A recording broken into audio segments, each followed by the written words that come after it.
The Pirate Journey of Arceus. This video is purely for entertainment and does not infringe on copyrights or laws. The rights to the novel and image belong to the original author. We do not claim ownership. Don't like waiting and want to listen to this fanfic in full now?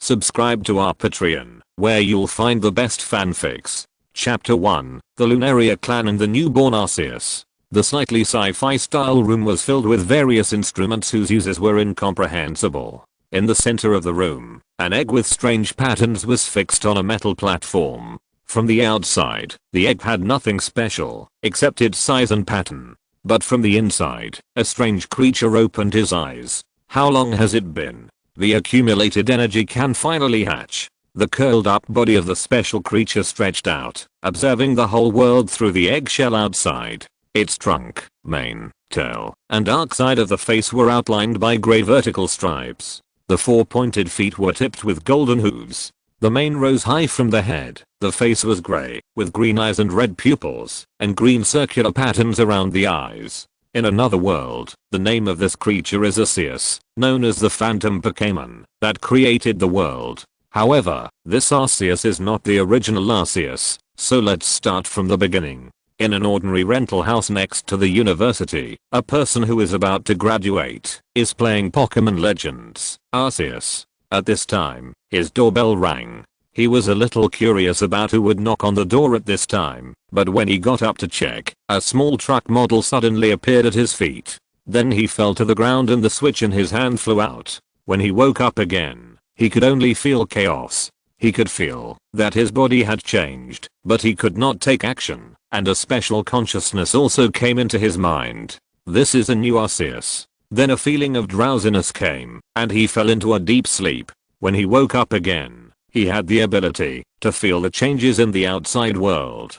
To be precise, he could also feel the changes in the outside world before, but the outside world was in a state of chaos at that time. During this period of time, he received the knowledge of this body and accepted what happened to him. What can he do if he doesn't accept it? He can't do anything in this state. At this time, he is not Arceus, but an Arceus egg.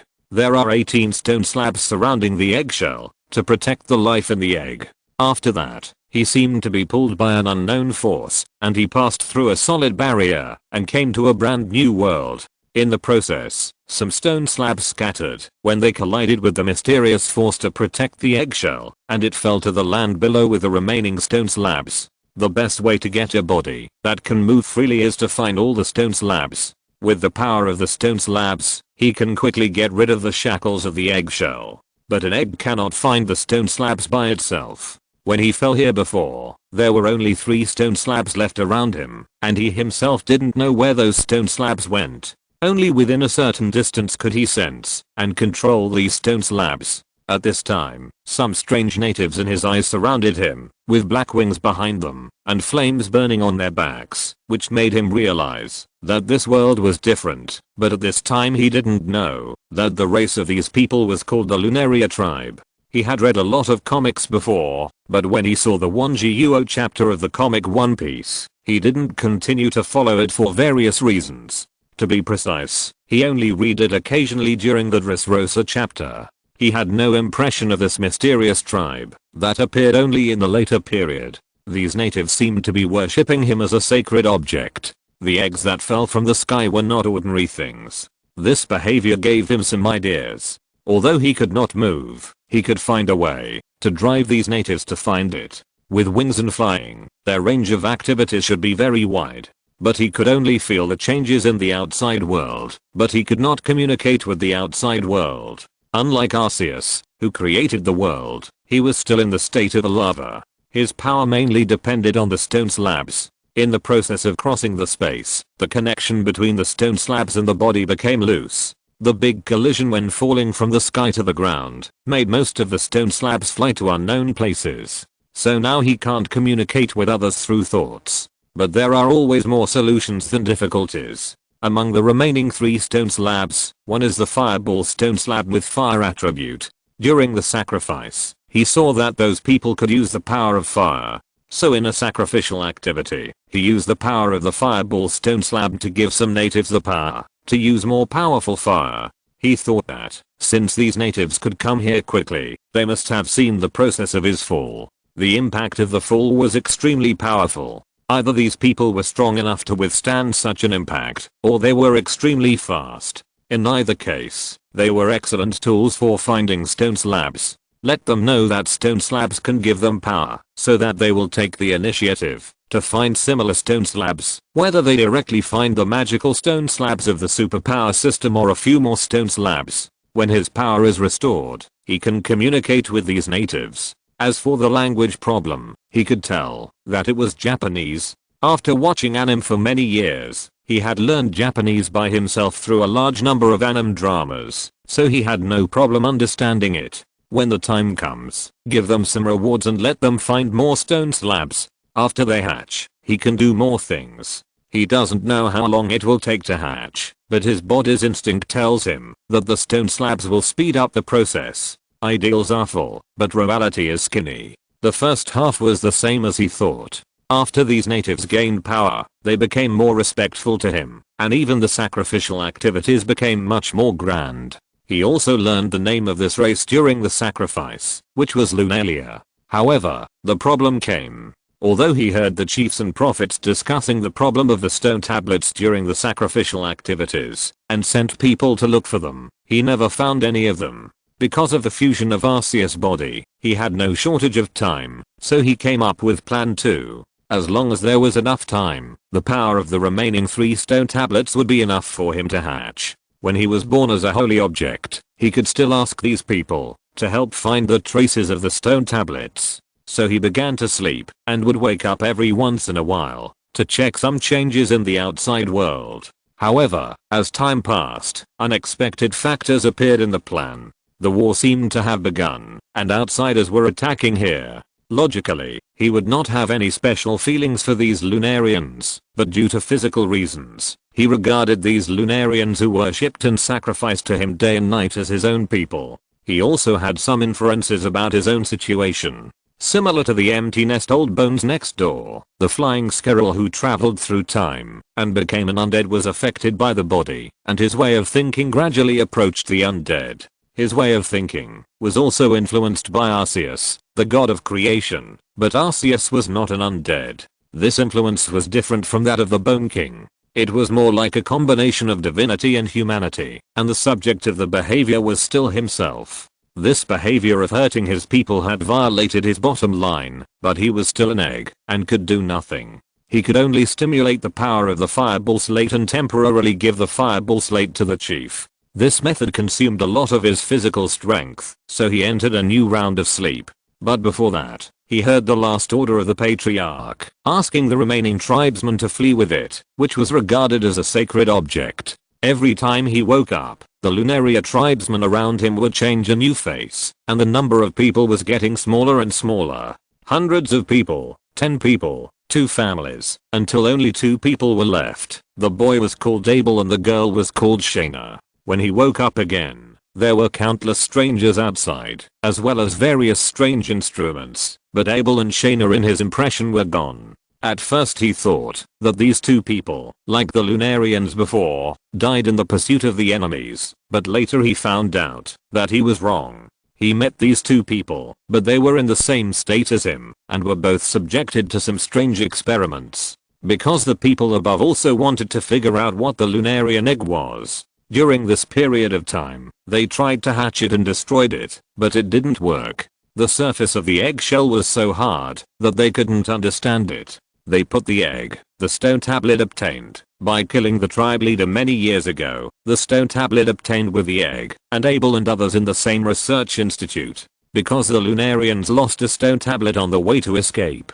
there were only 2 stone tablets here. Although the things those people did to him could not destroy his eggshell, some strange machines made him feel uncomfortable. His body was like this, let alone those 2 people. Whether it was his own anger or the influence of Arceus, anger was accumulating. Today, the energy he had accumulated was finally about to reach the point of hatching. The 2 stone slabs were right beside him, and this distance was within his perception range. With the power of the 2 stone slabs and the energy accumulated during this period, he was able to take the 2 children away from here. However, the first thing to do was to find the boy. They were placed in different places than usual. Recently, he was with Shaina, but Abel was nowhere to be found. However, just as he was about to act, he felt an explosion from the outside world, and then the closed metal door was opened. This time, it was not the researchers who walked in, but Abel. Chapter 2. I remember everyone. He held a long knife in his hand, which was still stained with blood.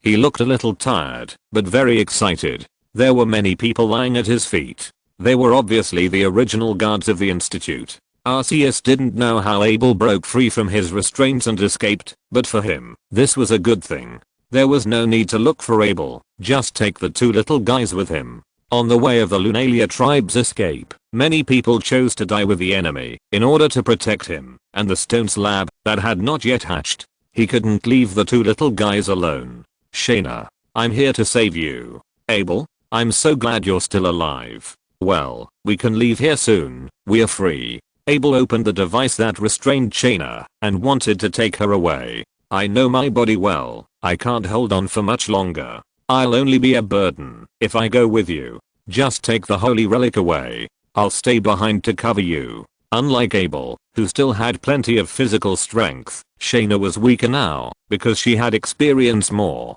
She knew very well that she couldn't fly far with her current physical strength. Moreover, the alarm sounded in their ears, and the sound of people moving and shouting could be heard outside the corridor. The test subject has escaped. You guys go to area A, you go to support area C, and the rest of you come with me to area B. In this situation, if no one covers the rear, they will be caught up sooner or later. In the past, the Lunarians have always done this. Whenever they encounter an opponent that they can't get rid of, there will always be someone who will make a sacrifice, but this time is different from the past. It's okay, Shaina, there are people outside to meet us, we can just rush out together. Before Shaina could wonder where the people came from to meet them, a group of guards outside also rushed over.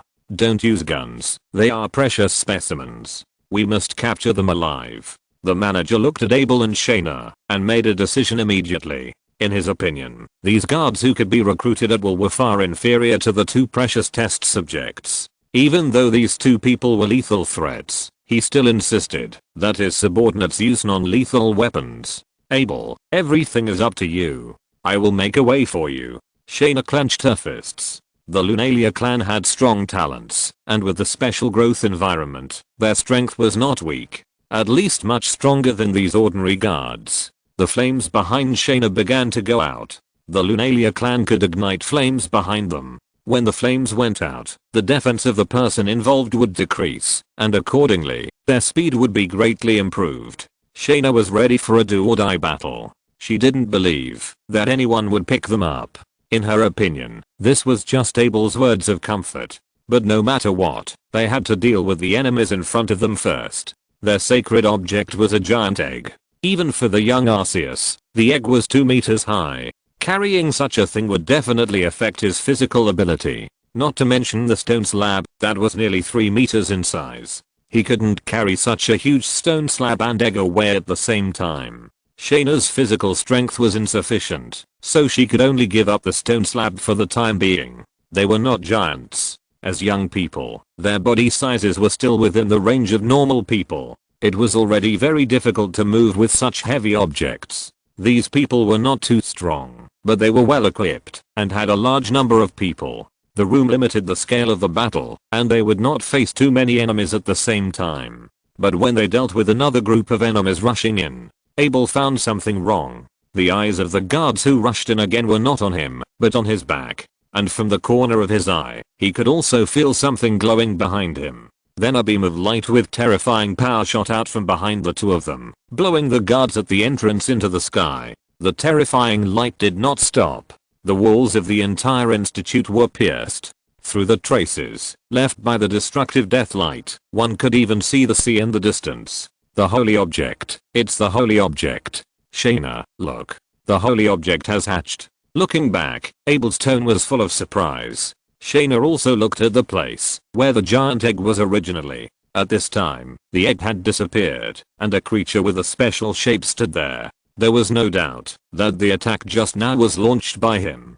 The Lunaria tribe has always believed that this egg will hatch one day, and today, they finally witnessed this moment. But it's a pity that the Lunaria tribe has completely withered. Abel, Shaina, you have worked hard during this period. A slightly neutral voice appeared in their ears, and following the source of the voice, they looked at Arceus in front of them. Do you know us? Of course I do. Ludo, Amy, Avanessa, Eslan, Nadia. Arceus spoke a series of names. There might be some omissions, but he remembered the names of the Lunaria people he heard every time he woke up. These were the most recent batch and the elders of Abel and his people. For Abel and his people, these people were not unfamiliar. I'm sorry. The accident that happened that year caused me to lose most of my power. I didn't leave this egg until today, but this won't happen again. When I get my power back, I will seek justice for the Lunaria people, but I have to solve some problems at hand first. The two stone slabs on the other side were pulled by an unknown force. The two grey-white stone slabs shone again, and then shrank in size, and merged into Arceus' body one after another. Then a special energy condensed from his forehead, and the weak Shaina was also pulled by the mysterious force, and suspended in the air. The fire of life that was about to go out burned again under the input of power. Lord Holy Beast. Shaina's change made her and Abel very happy. For Abel, Shaina was his last relative. Maybe there were other people from the tribe who were living in a miserable way somewhere in the world, but among the people he knew, Shaina was the only one left. My name is Arceus. Don't be surprised. Shaina's weakness itself is related to me. Someone suggested that the blood of the Lunaria people might catalyze the hatching of this egg, so these people used Shaina as a blood station and drew unlimited blood. Because her endurance was not as good as Abel's, in their opinion, Abel was a more suitable experimental subject. That's why Shaina was used for the experiment. He called himself Arceus. The name was just a code name. He took over the name after getting everything from Arceus. Okay, we should leave here. Some things need to be considered in the long run. He thought that after hatching, his perception ability would be improved, and he could find the scattered stone slabs, but except for the two here, he could not detect the breath of any stone slabs. It seemed that there was a strange magnetic field in this world that interfered with his perception. The breath of the stone slabs could only be detected when it reached a certain distance. Looking at the guards rushing in from outside the door, he planned to fire another destruction light at them. The two slates he absorbed were the fireball slate of the fire element and the clearance slate of the ordinary element. The destruction light just now also drew power from the clearance slate. The stiffness that should have been caused by the destruction light disappeared completely on him as the creator, but before he could fire it, the guard seemed to be attacked from behind. A man holding a mace walked in from behind. He was tall and had solid muscles all over his body, but his figure was slightly slender. He wore tight leather pants and had a pair of huge demon horns on his head. It was Kaido when he was young. Chapter 3 Kaido. Too slow, Abel. There are more and more annoying bugs outside. The door that was already shaky collapsed, and Kaido walked in. This is a research institute affiliated with the world government, but it is normal for Kaido to appear here. He was arrested more than once or twice. When he was in the Vodka Kingdom, he became the strongest soldier of the Woka Kingdom at the age of 10. As a member of the world government, the Woka Kingdom has to pay the heavenly gold every year, but because of national conditions, the economic level of the Woka Kingdom is not enough to pay this fee. The Woka Kingdom can only obtain the heavenly gold given to the celestial dragons by launching wars against non-member countries.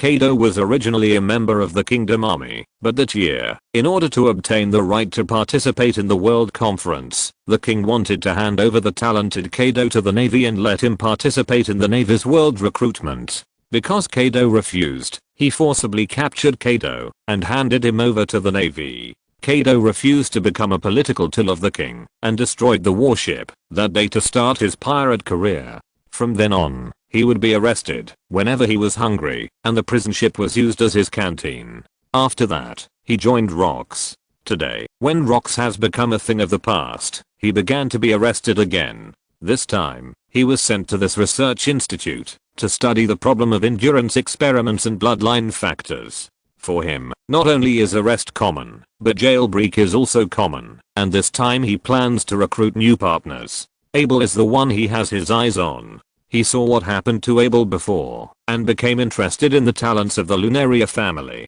So he let Abel go, but Abel said he wanted to take others away from here. Kaido acquiesced to this matter. He also wanted to see how strong Abel could be, and he was the contact person in Abel's mouth. Now it seems that not only Abel is strong, but also has more gains. Kaido seems to be a reckless man, but he has a lot of little thoughts. He originally planned to come out to show his presence at a critical moment. Judging from Abel's strength, it is impossible to kill out of here alone. He has been observing here all the time. The girl's strength is not weak either. Of course, the most important thing is Arceus, who has just hatched. The light column with the breath of destruction has aroused more interest in him. Hey, Arceus, right? Do you want to join me? Don't you want to take back your power? If you join my pirate group, I will help you find your lost power in the future.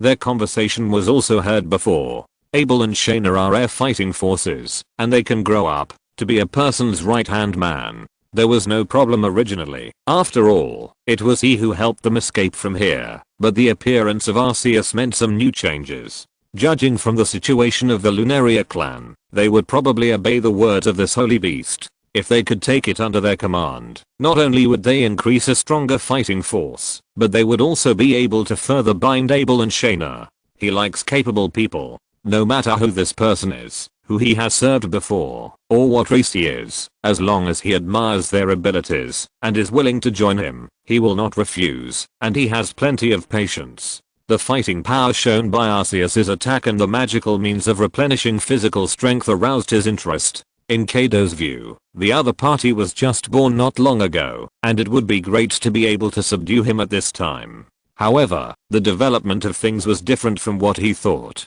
Pirates? What's your name? Looking at this tall man with horns, Arceus remembered something, and his face gradually overlapped with some pictures on the forum.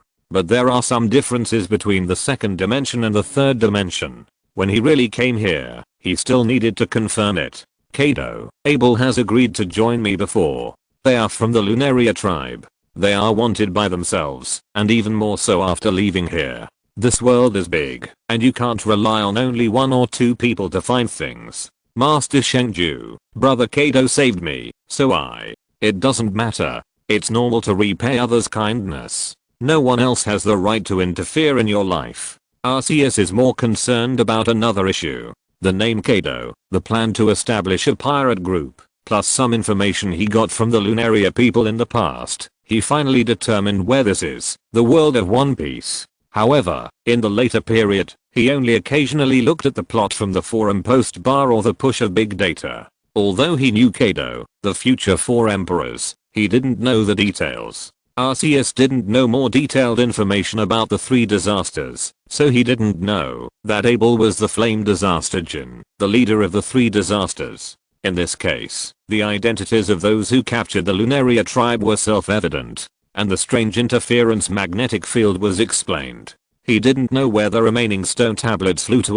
The 4 seas, the Grand Line, and the Red Earth continent were too large, and it really took more manpower to find the stone tablets. If he had to find them all by himself, it would take an unknown amount of time to find them. He couldn't fly for the time being. Due to the loss of the stone tablets, the flying, superpower, ghost and other flying stone tablets were not on him, and he had not yet fully entered the mature stage, so his body could not fly. He was also uncertain about the perception range of the stone tablets. Instead of running around the world like a headless fly, it would be better to send people to search for some information. Objectively speaking, the world government is the best tool, but he can't have contact with it. That is the effect of the fusion of personalities. He is still himself, but he has been tainted with some of the original Arceus preferences. Betrayal and deception are unforgivable, and those who covet the stone tablets are unforgivable, not to mention using him as a research subject.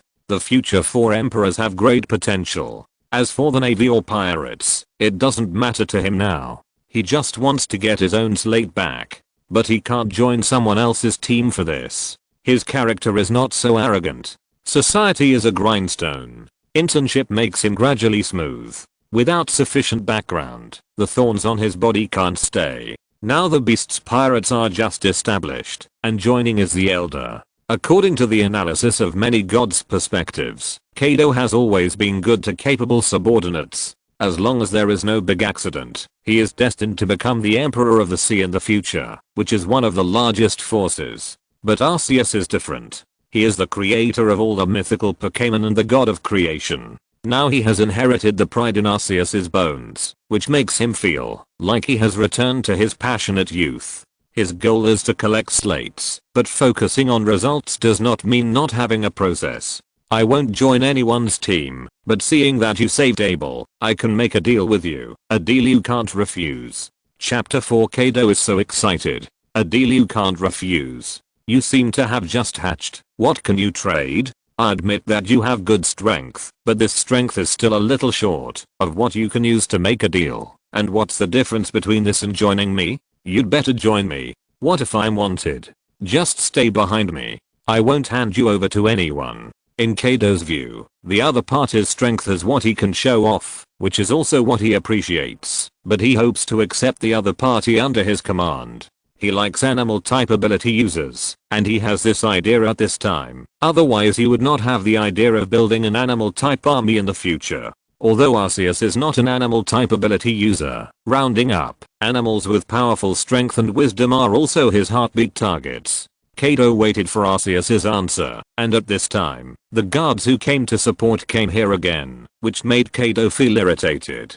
A strong momentum was released from his body, and the domineering aura swept the whole scene, and the guards who rushed over fell to the ground like cutting wheat. He was showing his qualifications. If he wanted to recruit excellent subordinates, he had to have the qualifications. Kaido's main target was the guards, but this momentum also affected Arceus and the others. The next moment, a more majestic momentum rose to the sky, suppressing Kaido's domineering color. Arceus, who was born from an egg in the land of chaos, created the entire world. As a newborn, he started at a destination that some people could not reach. It's just that the lost slate made him lose a lot of power. The lack of slate means that he is not immune to attacks of some attributes, and the speed of energy recovery will also slow down, but the breath of the god of creation will not disappear. As for his own power, he also had a rough guess. According to the worst and most tasteless situation, Arceus will be injured if he resists the meteorite with his body. That size should not be called a meteorite, but an asteroid. And Arceus did not break it at that time, but completely offset it. Fujitora can summon meteorites, which is also a big move for him. According to the strange theory of relativity, it is known that at least the admiral level can cause such damage to Arceus. This is still the worst case scenario. If Arceus was more rational at that time and used other methods to deal with it, the effect should be better. Although he was just born and lacked a lot of stone tablets, Kaido was not at his peak. He had just left the Rocks Pirates and the prototype of the Beast Pirates had not yet been established. Although Kaido can become stronger, Arceus believes that he can become stronger. The collision of the two people's aura did not determine the winner, and everyone withdrew their auras at the same time. After the collision of momentum ended, Kaido's mouth corners gradually rose, and then he began to laugh wildly. Aha, interesting, too interesting, this kind of future is interesting. The aura on Arceus does not belong to the domineering color. He can still distinguish whether it is domineering or not, but people who can have this kind of momentum will never be ordinary people. But the stronger the opponent, the more he wants to recruit the opponent. If Kaido was moved just now, then now it is directly exploded. If the other party is an enemy, then he will lock him up and slowly deal with him. But now the relationship between the two sides is still friendly because of the Lunaria tribe. In this case, it is better to proceed step by step, trade with the other party first, and then slowly recruit the other party. Although he does not know the content of the transaction yet, with his strength and courage, the content of the transaction does not matter. But now he has to leave here first. In his perception, more and more people are approaching here. Let's leave here first, and we can discuss other things slowly. Kaido's body began to swell, and then a blue dragon broke through the roof and spit out a hot breath at the people who surrounded him. Sacred beast, let's leave here too. Can you fly? Shaina and Abel spread the wings behind them and planned to leave here, but looking at Arceus who had no wings and a little short legs, Shaina asked this question weakly. If not, they can only take him away from here. But Kaido has always been good to his own people. Looking at the situation below, a large cloud of flames appeared from below, dragging Arceus and others into the sky. Kaido, flying in the air, exhaled a stream of hot breath from time to time, turning the place into a sea of fire. He was about to fly away from here, but Arceus stopped him. Wait a minute. What are you going to do? First, collect some interest for the Lunaria clan. They have taken too much care of us during this period. Let's start from here. The ring on his waist turned red, a stone slab appeared behind him, and a ball of light began to condense above his head. Sanction light gravel. Sanction light gravel, Arceus' exclusive skill, is also the strongest skill he has mastered at this time. At this time, he and Kaido are showing off their skills to each other.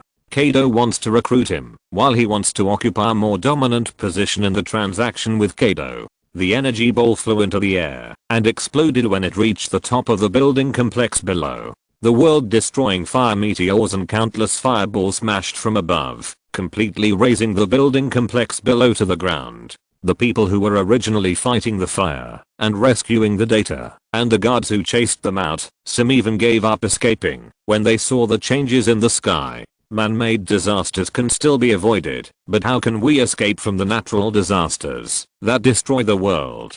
Kaido's hot breath turned the area below into a sea of fire, and Arceus' fire-attributed punishment gravel directly turned this place into ruins. Is the power of 2 stone slabs limited to this extent? Arceus did not hold back. He also wanted to see how far his attack could go, but he was not very satisfied with the power. It consumed a lot of energy, and he could only use this full strength attack about 3 times. But the punishment gravel was a large-scale group attack skill, and if the power was concentrated, the power would be greater. You are really strong. This power is comparable to the Demon Slayer order. It's really exciting firepower. The blasting lights are not enough to describe Kaido's mood. This is an obsessive power. One person is comparable to the power of an army. Where are you going? To the place I discussed with someone. It's not far away. Kaido leaped into the clouds, circled around a long circle, and then circled back, and then came to an island not far from the Red Earth continent.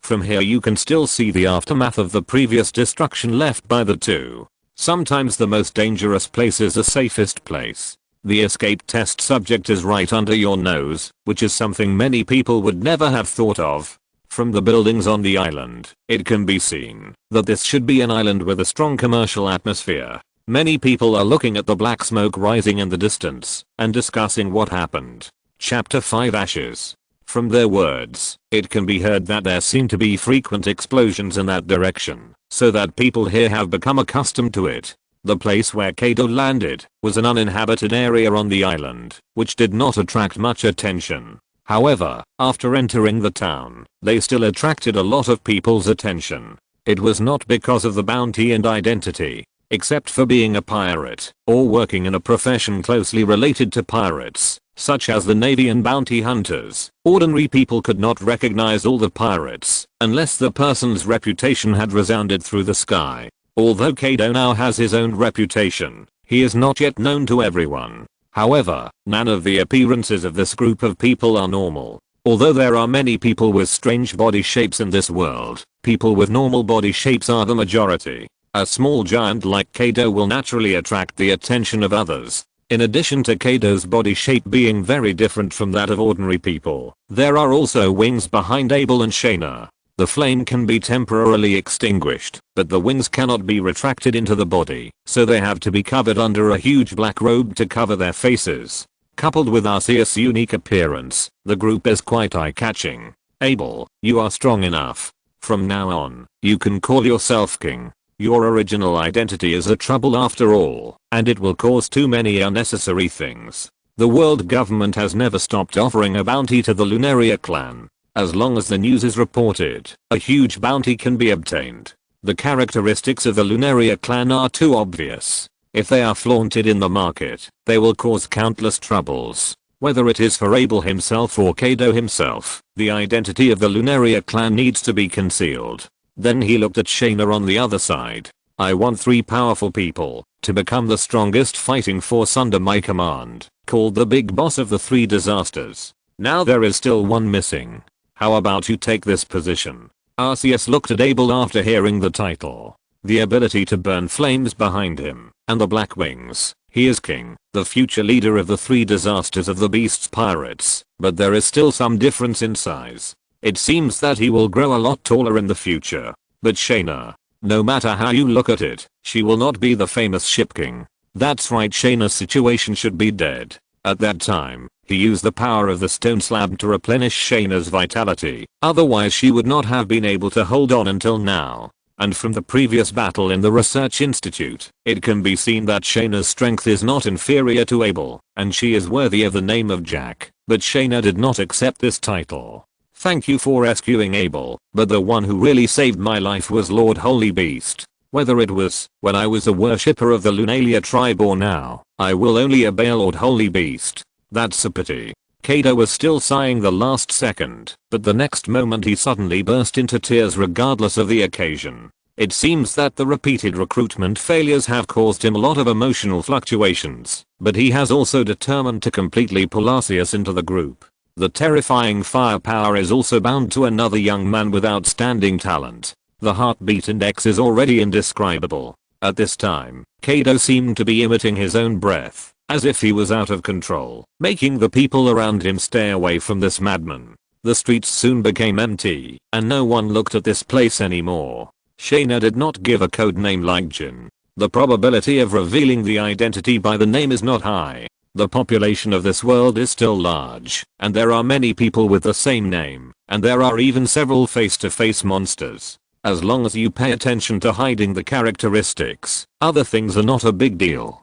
Although wings and flames are obvious, there are ways to hide them, such as devil fruits. Strange abilities are the best way to cover up the singularities on the body. Flying animals are enough to cover up the problem of wings. As for flames, these days, even dogs don't eat the flame fruit, and there are too many people who can use fire. As passers-by were scared away by Kaido's momentum, a figure on the empty street became particularly conspicuous. He was tall, fat, and looked chubby. His left hand was a mechanical prosthesis. He wore sunglasses, purple lip gloss on his lips, a golden braid on his head, 2 golden whiskers on his mouth, and a golden scorpion braid behind his head. It was the person Kaido was looking for, and the future big man of the beast's pirates, the Plague Queen. The reason why Quinn was here was related to his previous identity. A few hours ago, he was a member of MADS. MADS was a crazy research group, and its leader was Vegapunk, a genius who was known as the world's leader for 500 years.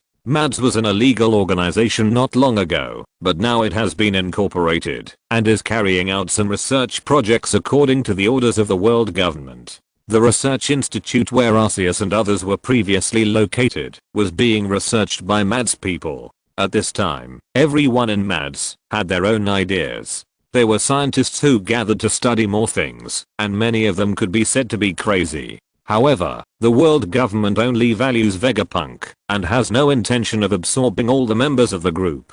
MADS can be said to have been declared disbanded. Vegapunk has gone to Mirijoa to discuss the specific details under the leadership of CP. This is also the reason why the defense force of the institute is slightly weak. Kaido's escape is also related to Quinn. It was Quinn who released Kaido, who was bound in the institute. MADS announced its dissolution, and the members of the organization naturally had to seek new ways out. For example, Vinsmoke Judge planned to return to the North Sea to revitalize the Germa Kingdom. He still had old forces to rely on behind him. Vegapunk has the backing of the world government, and Quinn saw Kaido's potential. The members of MADS have their own strengths, such as Judge, who studies human bloodline factors, and Quinn, who is good at viruses. Those studies cannot be done by one person alone, so Quinn released Kaido and said that if Kaido can successfully escape, he can come here to find him. Even without Quinn, Kaido could have broken free, but he saw Abel, so he stayed for a while longer. The device that bound him did not use Seaston, because not many people knew that Kaido was a capable person at that time. He had been arrested many times before joining the Rocks Pirates. At that time, he did not have a devil fruit. His fruit was given to him by Charlotte Lin when the Rocks Pirates disbanded after the Battle of God Valley. This was the first time Kaido was arrested after God Valley. To be precise, he was hungry and wanted to find a buffet, so he went to the door. This kind of thing is not the first time it can be said that it is a piece of cake. Vegapunk drew his blood, but left here with the sample before he had time to analyze it. Although Vegapunk created the first artificial devil fruit based on Kaido's blood, that is a matter for the future and has not been studied yet. This is also the first time he has used his ability openly. Although the research institute has been completely destroyed under the sanctions of the gravel, the news may have spread. Hey, you escaped successfully. It seems that I have to call you Brother Kaido in the future. Chapter 6. Quinn gets beaten up. As soon as they meet, Quinn was holding a big iron bucket and talking to Kaido. Whether Kaido could leave the institute by himself was also a test for the captain he had chosen. The bucket he was holding was full of rice cake and red bean soup. The sweet smell could be smelled from a long distance. But Brother Kaido, you seem to have found a good subordinate. Hey, what are you going to do? Quinn hadn't finished speaking when a figure appeared in front of him. The right leg burning with fire kicked him in the face fiercely. The iron bucket blocked the attack, but it was also deformed, and the remaining rice cake and red bean soup scattered all over the floor. You bastard, you are also a member of that institute, right? I can't forget your face. It was Shaina who took action. Quinn was affiliated with that institute before, and naturally participated in some research activities. Those faces were ingrained in the depths of Shaina's mind.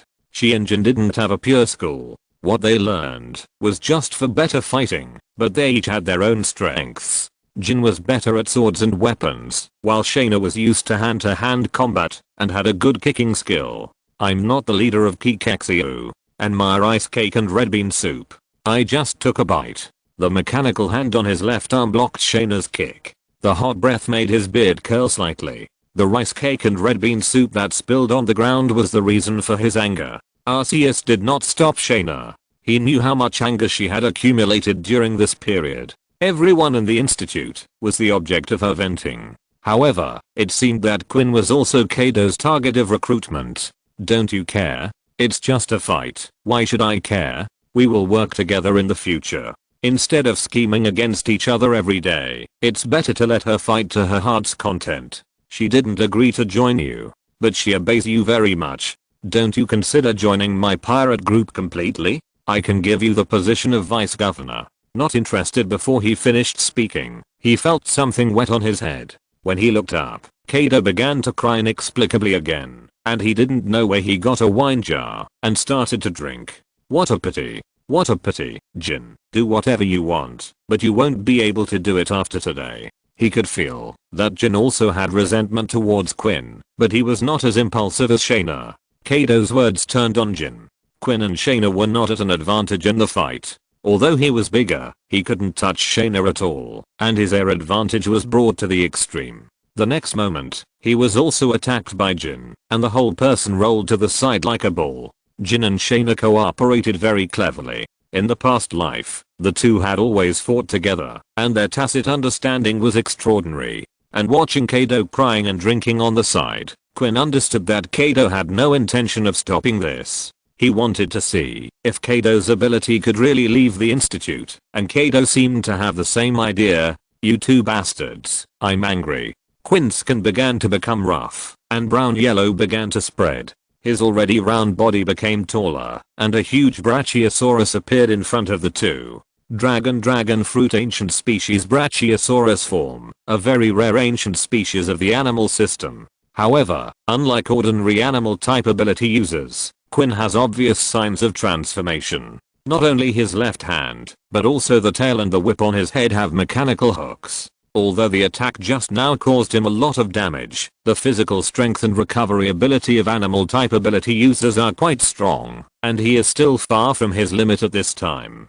I don't know what he did to his body. He actually stretched out 2 gun barrels from his mouth, and then bullets shot at Shaina. However, Shaina just blocked her wings in front of her, and a large amount of flames attached to her wings, blocking all of Quinn's attacks. The more vigorously the Lunarians' flames burn, the stronger their defense will be, but the speed will become slower. Flexible switching of forms is an important part of their battle. Then Jin took over Shaina's position, and Shaina's feet burning with flames kicked Quinn again.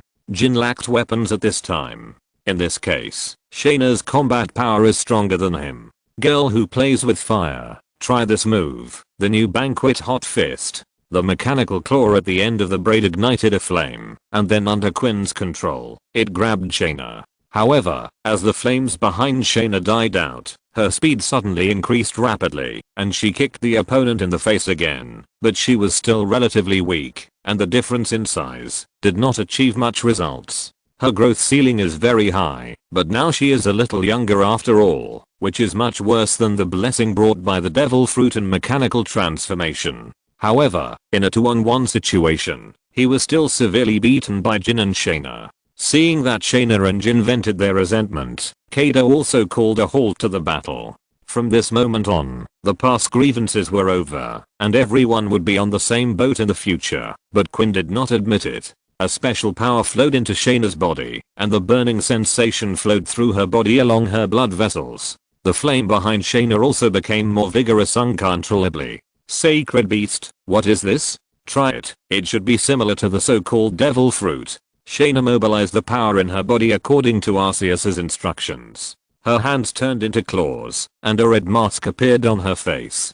Kaido, who saw this change, suddenly regained consciousness, just like seeing his dream lover. As the person involved, Shaina felt the changes in her body. Both she and Jin, as a bystander, had a flame of hope in their eyes. It is common sense on the sea that the ability of the ability user comes from the devil fruit. Anyone with a little knowledge will know this. If this ability happened in other places, they would be puzzled, but this power comes from Arceus, the sacred beast they worship, so everything becomes reasonable. Why do you have to carry the giant egg on the way to escape? This is a question that every new member of the tribe has asked. At this time, parents will explain the stories that have been passed down from ancient times to the present. The sacred object given to them by the gods gave them stronger firepower, and those who received the grace of the gods bathed in the flames and became the most courageous warriors in the tribe.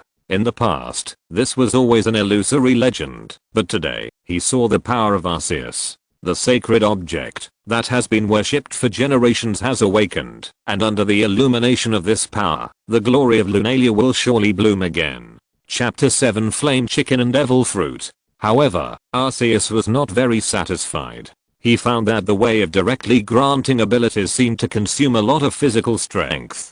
Arceus had the ability to create mythical beasts such as Dialga and Porkia, but that required the power of stone tablets. At this time, he only had 2 stone tablets, and his power was not complete. Such consumption seemed a bit large. However, it also verified his judgment of his own ability. He could directly grant Pokemon abilities based on the human body, but at the cost of his own physical strength. The ability users who appeared in this way would not be afraid of seawater.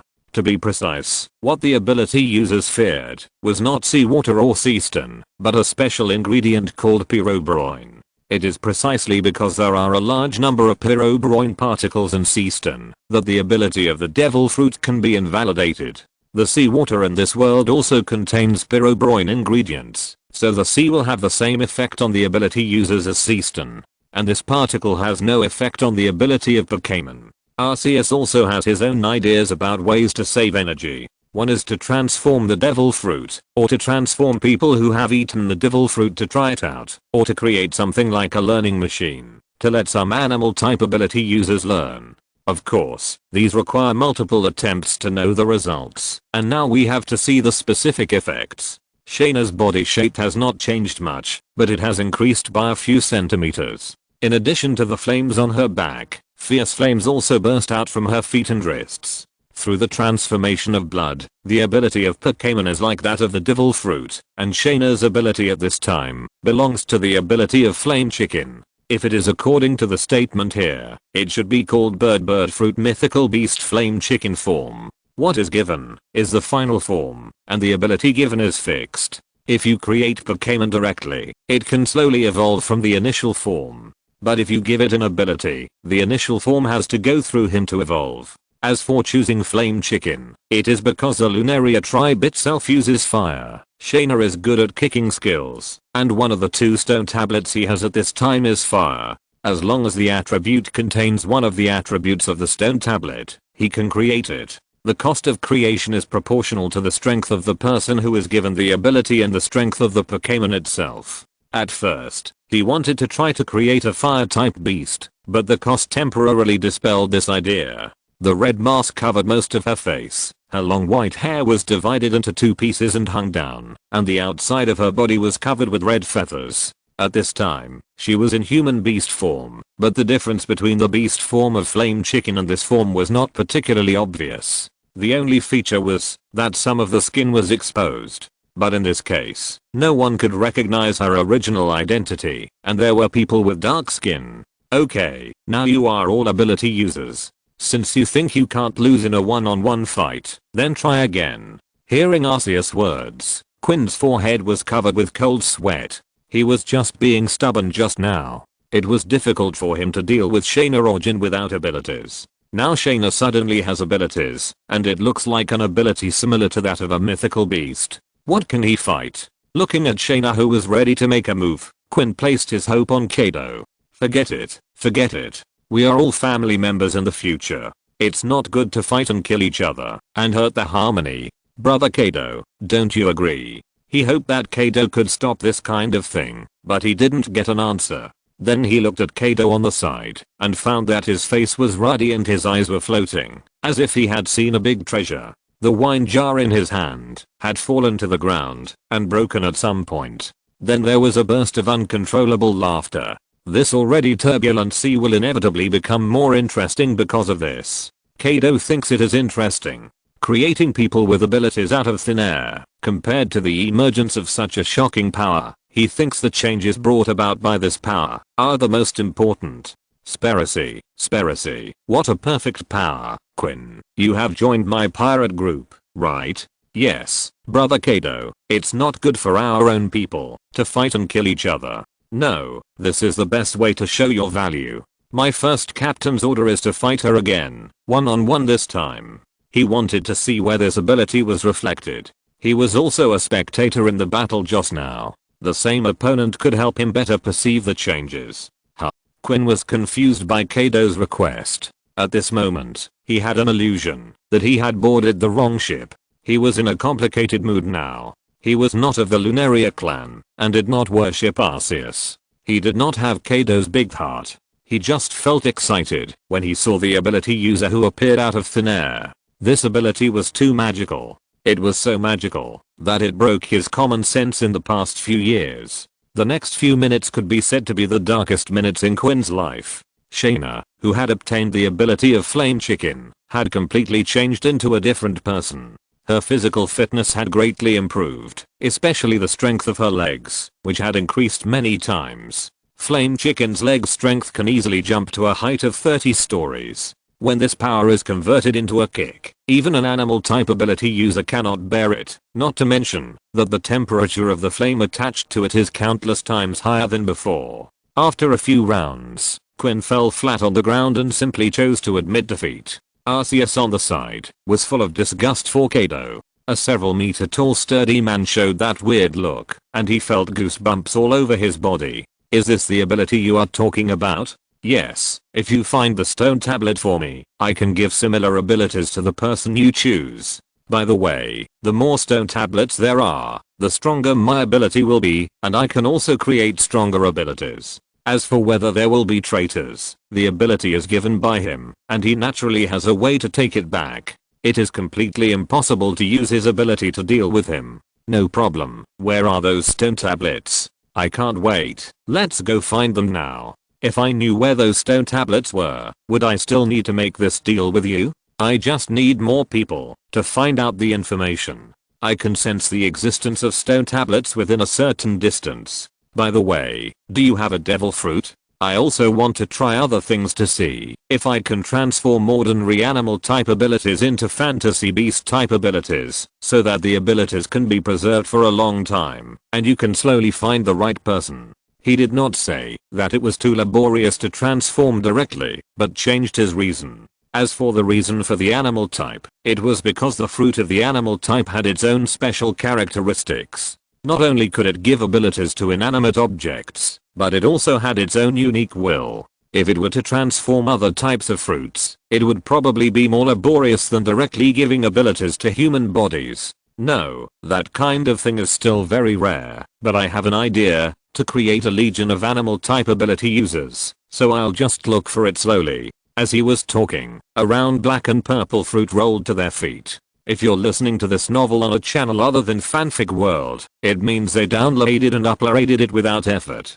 We cordially invite you to visit our channel, Mundo Fanfic Novelos. There you'll find the original version of this story and you can explore many other novels of various genres. We're waiting for you to immerse yourself in a world of incredible novels. Chapter 8: Experimenting with Fossilized Pterosaurs. It was a hard-to-tell variety, some of which looked like dragon fruit, with branches and leaves like bat wings, and stopped at Arceus' feet. Is this a devil fruit? The strange patterns confused Arceus. This was the first time he had seen such a thing in the true sense. Logically, this was a devil fruit, but the way it appeared made him incomprehensible. It was called the secret treasure of the sea. According to the future price estimate, the market value of it was at least 100 million Baileys. Even the current Baileys were an astronomical figure. If the ability of this fruit was known, it would only be more expensive according to its ability. Kaido was still talking about the rarity of things in the previous second, and the next second he rolled over by himself. This scene was so magical that he was a little unsure. Next to the two of them, Quinn was also confused when he looked at the rolling fruit. He was a little unhappy after being completely crushed by Shaina, but there was nothing to say, so he took out his anger on the things on the roadside. There happened to be a box of apples next to him. An ordinary wooden box would naturally not hold up after a foot was kicked down, and the apple that rolled out had such a fruit. Kaido bent down and picked up the fruit. He felt that he was still drunk. The appearance of this fruit was indeed a bit magical, but it didn't matter. There was no reason to refuse the devil fruit. As for why Arceus didn't pick it up, he didn't even have hands now, and he couldn't use telekinesis. He refused to pick it up with his mouth. According to his prediction, he would be able to solve this problem after he had a few more stone tablets. If it really didn't work, he would have to look for the human fruit. I'm really lucky. What I said came true, but I don't know what kind it is. I've seen the devil fruit illustrations in the research institute. This pattern should be the dragon fruit ancient species pterosaur form. Quinn recalled, and then took out a rubbing from somewhere to compare. The devil fruit will not have the same ability. Only when the previous generation of ability users died will the same fruit appear randomly in a corner of the world. Many of the abilities that have appeared in the past have been recorded in the illustrated book. The things that MAD studied at the time also included devil fruits. The members of MAD come from all over the world, and there are many people with broad knowledge. Naturally, there is such an illustrated book inside. This is the rubbing drawn by Quinn. It is an ancient species, and it is a flying type. It is quite rare. Mahahaha, I kicked out a devil fruit with 1 foot. I'm worthy of it. No one knows how many devil fruits there are, but the subcategories of the animal system are the most. The mythical beast species, which are said to be rarer than the natural system, and the ancient species, that are rare in the world, are all rare types. Among these fruits, those with the ability to fly are even rarer. Not all strong people can fly. Even if there are special skills such as the 6 styles moon step, only a few people can do it. The sea occupies most of the area of this world, and mastering the ability to fly almost means occupying the field advantage. On the sea, destroying the opponent's ship is enough to make many ability users anxious. So in naval battles, the main goal of some ability users is to protect their own ships. Arceus just said that he needed a devil fruit, and then the devil fruit came. Kaido looked at Arceus beside him. Now that you have the fruit, what do you want to do? Of course, transform it. It's an ancient species of pteranodon, right? It's just a good opportunity to try out my idea. This time, it was no longer a single stone slab, but 2 stone slabs. There was no power of attributes, but simply the power of creation contained in the stone slabs. Shaina's flame chicken was the result of his evolution, after he made a choice, and controlled his own power. Now he wanted to try it out. If he didn't guide it and apply attributes, but just simply induced mutation, what would happen? In this fruit, he even sensed a special will, but in the face of Arceus's pressure, he quickly chose to surrender. In Kaido's vision, the devil fruit in his hand really changed, and a grayish-white covered the original fruit. This way is much more labor-saving. Indeterminate mutation is indeed more labor-saving than stable mutation, but the type of change seems to be determined by the type of fruit itself. The parameters are not enough, and there are still many things to try. Thinking of this, he said to Kaido, "It's successful, but I still have some attempts to make. One fruit is not enough. Abel, you eat this fruit. Shaina already has the ability. Quinn and Kaido are both capable people. The original characteristics of the devil fruit he modified still exist. He can only eat one. After eating it, he will be powerless when encountering seawater and become a complete landlubber. However, for the Lunaria tribe who can fly, it doesn't matter whether they can swim or not. Do you want to eat it? This thing is very unpalatable. The taste will make you unforgettable for the rest of your life. It's more unpalatable than fezzes." Quinn whispered in Jin's ear. After Jin eats the fruit, he might be able to beat him.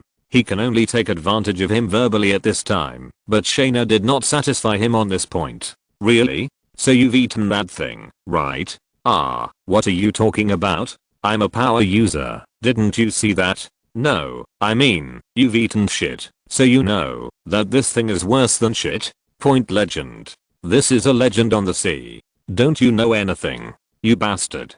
Quinn didn't know who said this, or how they made the comparison, but the rumors about devil fruits have always been like this. He couldn't let Shaina put the blame on him. Mr. Kaido is also a power user, why didn't he say such a thing? You really have tried it. Impotent rage. This word can perfectly describe Quinn's state at the moment. He can't talk and can't fight, because of the experience in the institute. Shaina has hatred for everyone in the institute. This kind of thing can't be offset by a beating. Arceus couldn't judge whether Shaina has a poisonous tongue or is specifically targeting Quinn. However, the behavior of the two did not affect Jin's actions. He took the fruit and ate it without hesitation and ate it clean. You are such a ruthless person. One bite of this thing is enough. Only the first person to take a bite will gain the ability. The rest are just trash. Jin ignored Quinn. Instead, his body changed dramatically. His skin turned grayish white, and he turned into a giant pterosaur.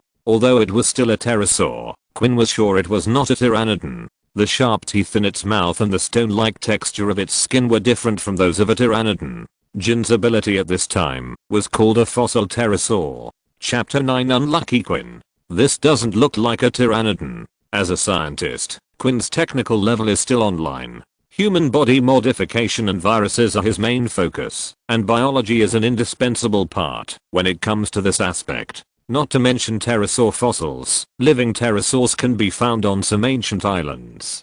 Pteranodon does not have a thick tail like Jin, and the width of the lower and upper jaws is far greater than the mouth shape of the pterosaur. It's just that these wings are a bit wasteful. You Lunaria people can fly, right? That stinky girl's flame temperature has increased a lot. What about you? Quinn seemed to have regained his vitality, or he didn't want to fight hard just now. He didn't know how much his body had been modified, plus the recovery ability of the ancient species. He has almost recovered now. These researchers have a lot of strange exploration hearts, but when he said it, he suddenly regretted it. Jin was in a complete beast form at this time, and the size of the fossil pterosaur had expanded a bit, and it was flying in the air at this time. When Quinn questioned his ability, Jin's eyes showed a very dangerous look, and even a hint of smile could be seen at the corners of his mouth. "Hey, you guys, can't you?" Quinn swallowed his saliva, and the next moment, Jin flapped his wings, and 4 huge rocks as big as houses appeared in the sky, burying Quinn directly. But this weight was acceptable to Quinn.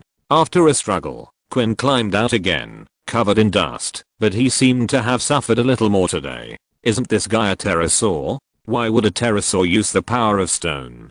Transform the mythical beast species with some reason, please. Are you an idiot? The mythical beast species are called mythical beasts because of their unreasonable abilities. Quinn didn't say anything. Looking at the huge rocks that appeared out of thin air, he had fallen into deep self-doubt. A few minutes ago, these two people were not ability users. Although the ancient species is not as powerful as the mythical beast species, it is also a rare animal system, and the increase is not small. But after a while, he saw these two people become mythical beast species. Who would dislike more abilities? Anyway, they have become landlubbers, so of course the stronger the ability, the better. Sometimes people like to keep each other warm. Quinn naturally looked at Kaido, who he thought was not a superpower user. Then, he learned that Kaido was also a mythical beast.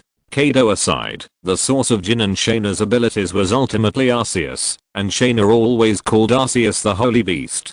Quinn knew very well what was in that research institute. The only things sent with the two Lunarians were the strange egg and the two stone slabs. He didn't believe that a llama or a horse could pop out of the stone. He couldn't tell what species Arceus was, but he was afraid that this was hatched from the egg. While Quinn was looking at Arceus, Arceus was also looking at Quinn. He had tried to give abilities to people without abilities, and had also tried the indefinite mutation of devil fruits. If he wanted to try other transformations, he needed to find a few more devil fruits. At this time, he still wanted to try what the result would be if he transformed superpower users. There were ready-made superpower users here, so forget about Kaido. Arceus could be sure that the stronger the original body, the greater the consumption, and it would be too laborious to transform Kaido.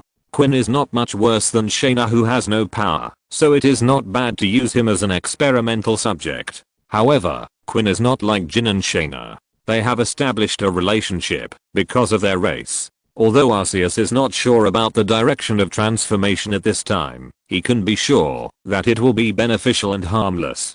Strengthening Shaina and Jin is to better find the stone tablets. It is also to let Kaido see the benefits he may get. There is no problem in strengthening Quinn, but he thinks that this fat man should have more value. For example, this guy is from that research institute, so he should know some traces of stone tablets. The stone tablets were released from Arceus' body and suspended in front of Kaido and Quinn respectively. There are still 16 such stone tablets. That is my power. Arceus in some games does not have ordinary stone tablets, because Arceus without stone tablets is ordinary.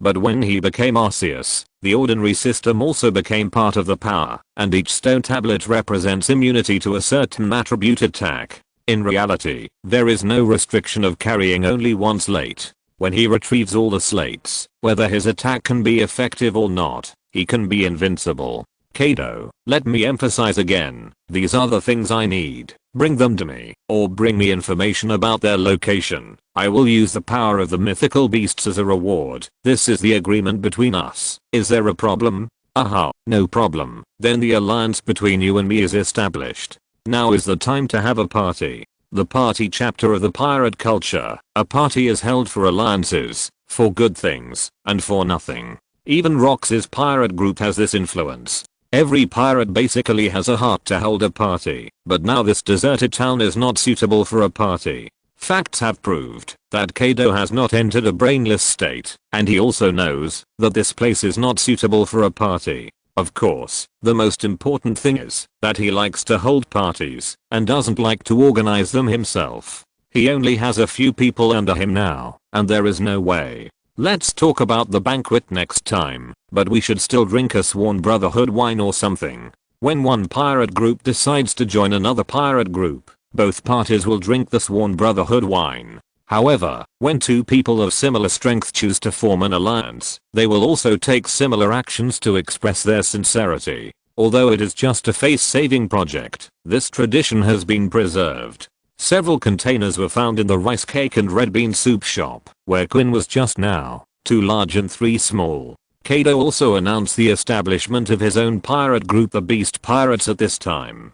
Arceus did not join the beasts, but he planned to search for the stone tablets in the name of the beasts in the future to avoid unnecessary trouble. He did not want to step forward before obtaining most of the power of the stone tablets. Now only the few people in front of him know that he was hatched from the mysterious giant egg. If this news spreads to the world government, it may cause a lot of trouble. It is worth mentioning that Shaina helped Arceus hold up the wine bowl. The core of the Beast's Pirates was established again, and Kaido looked at Arceus's stone tablet, as if recalling something. Arceus did not disturb Kaido, but turned to look at Queen. Chapter 10. That's my beloved senior. I have to pay extra. You were also a member of that research institute. You should know where those slates came from, right? Yes, one of them was sent here with these two guys, and the other was sent here by the world government after Vegapunk and the government reached a cooperation agreement. I don't know the details, but it should have been obtained from the Lunaria tribe. The information matched perfectly. The fireball slate was originally lent to the leader of the Lunaria tribe. It was not surprising that it fell into the hands of the government after he was defeated. The ordinary clearance slate was always carried by Shaina. Does the government have other slates? How can I know about such things? Before this, I didn't know there were so many of these things. But from what those people said, they seemed to think that there were more than two such slates, and another one should be in the hands of the world government. Quinn was not too sure. After all, it was just an inference, but Arceus felt that there was nothing wrong with his inference. At the beginning, a slate was lost on the way of the Lunaria tribe's escape. It was not surprising that that slate also fell into the hands of the world government. They seem to have studied this kind of stone slab, but the definition they came up with is only that it is indestructible. They believe that it contains powerful power and can unconsciously affect the surrounding environment. Those people asked Vegapunk to try to control the power in the stone slab, but he has no idea. This is normal. Arceus is the only owner of the stone slab. The stone slab may unconsciously affect the surrounding environment, but without his authorization, no one can directly use the power of the stone slab like him. Oh, by the way, the researchers also tried to make a device to search for stone slabs, but this proposal was finally abandoned. Those stone slabs are like ordinary stones in the institute, and the special components in them can't be found at all. The same principle as the metal detector, that person believed that the stone slab contained a special component. As long as an instrument to analyze this component is made, this kind of stone slab can be found in a large area. But the problem is that the stone slab has never dropped any slag anyway, so it is impossible to implement it. It cannot be destroyed or analyzed. Some people even suggested using it to make armor, but it was rejected. According to previous events, the Lunarians may have some special connection with the stone tablets, so they sent the fireball stone tablets to this place for trial. I remember that I saw something similar when I was on the Rocks ship. People's potential will be stimulated under special circumstances. Kaido didn't have much impression of this stone tablet, but the ability to create mythical beasts made him excited. The technology was exclusive to Arceus, so he naturally had to find a way to find those stone tablets. Through his memories, he finally remembered why he felt familiar. There were a lot of treasures in the treasure house of the Rocks pirates, and gold and silver were just the most common things among them. Devil fruits and rare minerals were things that Rocks had snatched from all over the world, including those celestial dragons. Among them, there was such a stone tablet used to pad the bottom of the box. Rocks. Yes, Rocks Djabuk, the pirate group I used to be in. Rocks was a real monster and had the ambition to become the king of the world. However, 5 years ago in the Valley of the Gods, the great battle completely destroyed the Rocks pirates, and the remaining people went their separate ways. The Rocks pirates, the real overlord of the sea, both the captain and the crew are famous characters. The young Whitebird, Golden Lion, Charlotte Linlin, Kaido, were all members of the ship. Kaido can even be regarded as an apprentice on this ship. However, unlike the adventurers who gathered together because of their dreams, this is a violent group that was forcibly united based on the absolute strength of Rocks. The people on the ship had their own ulterior motives and naturally went their separate ways when they saw that the situation was not good. At this time, it was only 5 years since the Battle of the Valley of the Gods ended. Although Rocks was erased from the world and history by the world government because of his heinous crimes, and it was forbidden to publicize and talk about this person. But the time was too short, and there were still many people who knew about this person. It would take a few years for Rocks to be gradually forgotten. What's more, Kaido was the one who experienced the incident, and he would not listen to the government's words. He spoke of Rocks without any scruples. Of course, Rocks' experience on the ship was not important, so he omitted it. Since the Rocks pirates are gone, where did the stone slab go? In the Valley of the Gods? No, the so-called Valley of the Gods has long disappeared from the sea. There is nothing there. I said that everyone on the ship had their own ulterior motives. Some died, some were captured, but many people also escaped from there. The one who liked treasure the most on the ship was John. If nothing unexpected happened, everything on the ship should have been taken away by John during the chaos. Where is he now? I don't know, but it won't be difficult for people like this to find his location, but it won't be easy to do if you find him. With his personality that values treasures, it's impossible to take things away. I'm afraid we have to fight. But that was my old senior on the ship before, and it's not convenient to fight. Why are pirates so moral? Didn't you say that Rock's crew members gathered together for profit, and infighting is commonplace? Kaido is good to his own people, and has a high tolerance, provided that the person has enough strength to be valued by Kaido. Arceus is obviously the one Kaido values the most and wants to recruit the most. He has the ability that Kaido dreams of, but he doesn't believe that Kaido has any nostalgia for John. I don't have a good relationship with him. What I mean is that the guy's not easy to deal with. Although it won't be too difficult to find him, it will take a lot of time and money. 5 years ago, he was still a trainee of the Rock's pirates, but now is different. 5 years have passed, and he is no longer the same person he was back then. He doesn't owe John anything, so of course he has to maximize John's value at this time.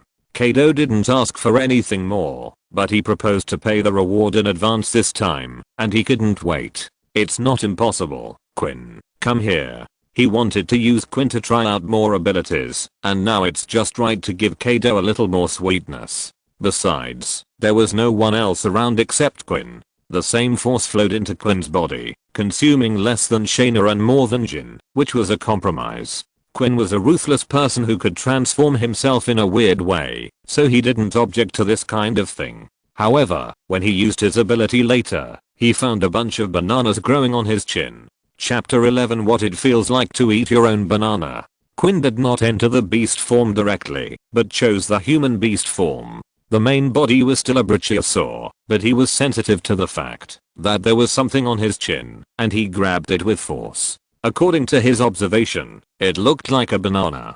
In addition, his shoulders and head were wrapped in green leaves, and 4 huge banana leaves extended behind him. The moment the devil fruit was eaten, the eater would gain its most basic ability. Although the extent to which it could develop in the future depended on themselves, the fruit ability became a part of their body at that moment. Among the different types of devil fruits, the application direction of the superhuman system is undoubtedly the widest. Relatively speaking, the application of the ordinary animal system is much simpler, and it does not take too long to master the 3-stage transformation. The fantasy beast species has to gradually explore its ability.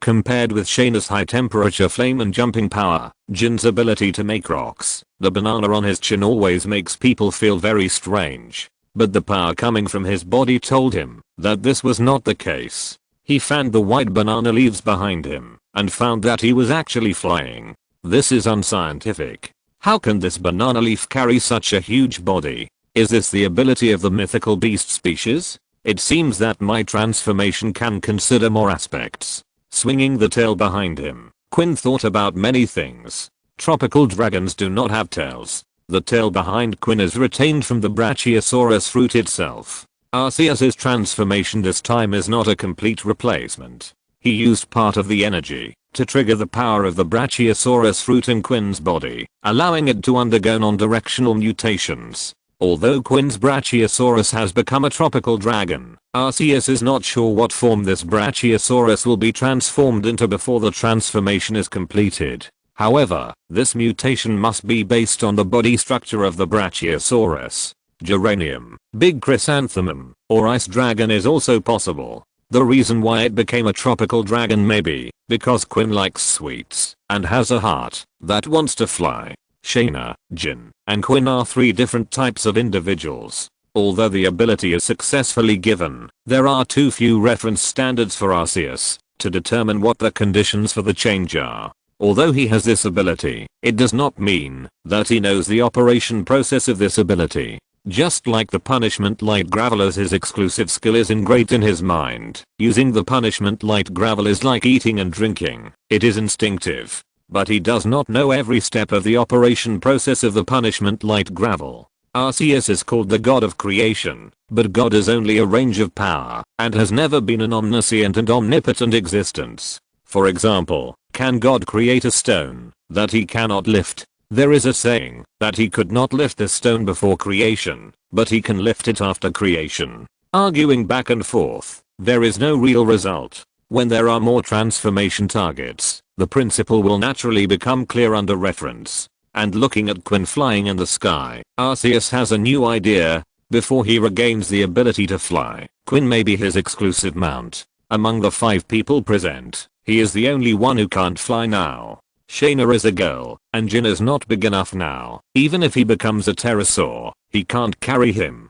As for Kaido, although he can create a flame cloud to fly with everyone, he is now the captain. Well, he doesn't have a ship yet, and he is the governor of the beasts pirates. He can't be a groom every day. The tropical dragon transformed from the Quinn Brachiosaurus is big enough, and its back can accommodate everyone except Kaido. In addition to Kaido, it can be seen that Shaina and Jin have opinions about him. Who made him a member of that research institute? If his main research project had nothing to do with the Lunarians, it would not be a matter that can be turned over by a fight. To put it inappropriately, pets have feelings after being raised for a long time, let alone people. Shaina and Jin may be the last Lunarians on the sea, so Arceus can't be said to be very friendly to Quinn. It is really inappropriate not to exploit such labor force. Quinn, who was thinking about his body transformation plan in the sky, didn't know that he was almost labeled as a royal mount. After simply adapting to the new body, Quinn fell back to the ground. As he released his ability, the banana in his hand did not disappear. Just now in the sky, he also tried some things. Although the bananas on his chin can be picked off, they are extremely strong. If he himself does not want to pick them off, those bananas are as solid as a part of his body. There are 3 bananas in total, and they did not regenerate after picking one. First of all, the things made by devil fruits are edible. The food transformed by the long bread eating fruit, the cookies made by the cracker biscuit fruit, and even the cabbage drawn by Kanjuro's pen fruit are all edible. But those are all superhuman, and the part eaten is not a part of their own body, but something they have created. The devil fruits of the superhuman type can actually be divided into several categories, which can be roughly divided into 3 types: superhuman, superpowers, and creations. Superpowers refer to the ability to give the ability holder various magical powers, slowness, vibration, etc., but these have nothing to do with eating. Superpowers and creations sometimes overlap, such as the eating fruit, which can be said to have created new food, or it can be said that superpowers have turned inedible things into food. However, creation refers to the ability of the person to create various things out of thin air. The food made by this type of superhuman fruit is naturally edible, such as cookies, rice cakes, and cream. They have nothing to do with the body. The superhuman simply changes its body structure. For example, Gaspard's gummy fruit, although the body has become gummy, cannot make gummy, and the taste is also very bad. This is verified by Luffy himself in the movie. The animal system undoubtedly belongs to the category of superhuman. The body of an animal can bear fruit, which is really too fantastic. Looking at the banana in his hand, Quinn made his own choice, peeled the banana skin, and then threw the banana into his mouth, and then showed an expression of enjoyment. Sweet, soft and sticky, this is the most delicious banana he has ever eaten. He himself is a sweet party, otherwise he would not be fond of rice cake red bean soup, which can be called sweet and greasy food. But from this banana, he felt a unique sweetness, which seemed to gather the sweetness of all fruits. With the taste of the banana, he found food that can be comparable to rice cake red bean soup. After that, he used his ability again, and picked the remaining 2 bananas. Chapter 12 How can a pirate be without a ship?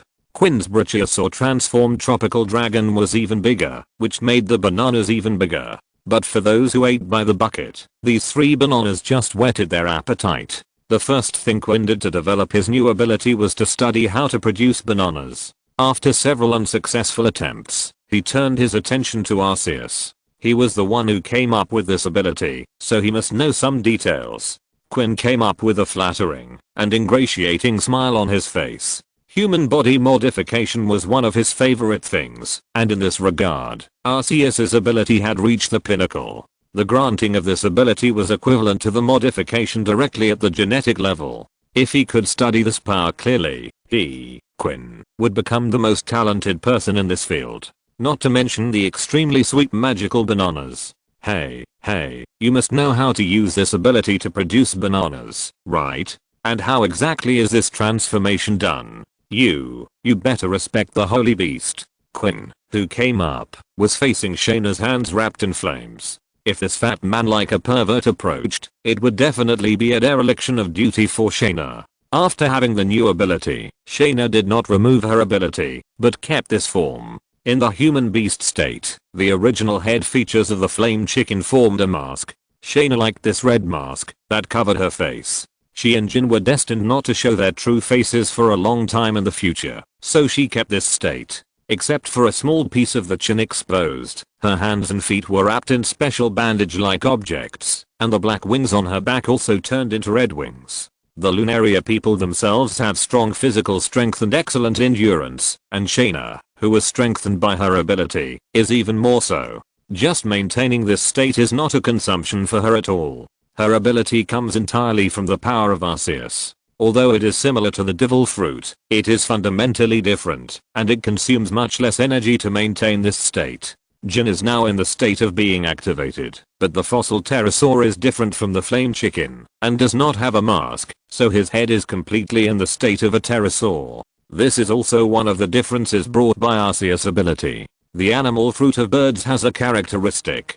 Unlike other animal fruits, the human beast form will change the head of the person, but retain the limbs. Birds, plus the pterosaur type of animal fruit, the human beast form changes the wings, and the wings will merge with the arms, retaining the appearance of the feet and head. When Jin's toothless pterosaur turned into a fossil pterosaur, his human beast form also changed, his hands were retained, his head became a pterosaur, and the black wings behind him became the wing membrane of the pterosaur. And there are two small hands on the wings. In this form, he can barely be regarded as having 4 hands. However, his shielding is still a little worse than Shaina, and he thinks he needs to change into a hooded suit in the future. Although Jin's ability is transformed from the fruit, the consumption is also lower than that of ordinary animal fruits.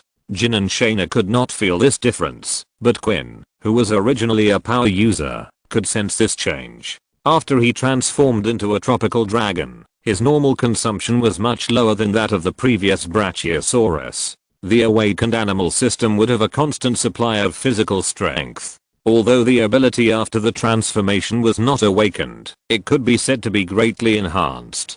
To be honest, Quinn was also very happy that Arceus had such a powerful ability, since he helped release Kaido and indirectly led to the destruction of the research institute. There was no turning back for him. Only a few of them knew about this now. If something happened to the beast's pirates in the future and the world government knew about it, he would probably be completely wiped out. He didn't know what the specific policy of the world government was, but for this they vaguely had a kind of indulgence and a way of diverting contradictions. Those who violated the taboos of the world government would be completely destroyed by the world government. In order to eliminate rocks, the navy even joined forces with the pirates, and this happened more than once. Arceus' ability makes everyone excited. If he falls into the hands of the world government by accident and the world government knows his identity, coupled with the matter of the Lunaria tribe, it would be a luxury for Quinn to enter the undersea prison.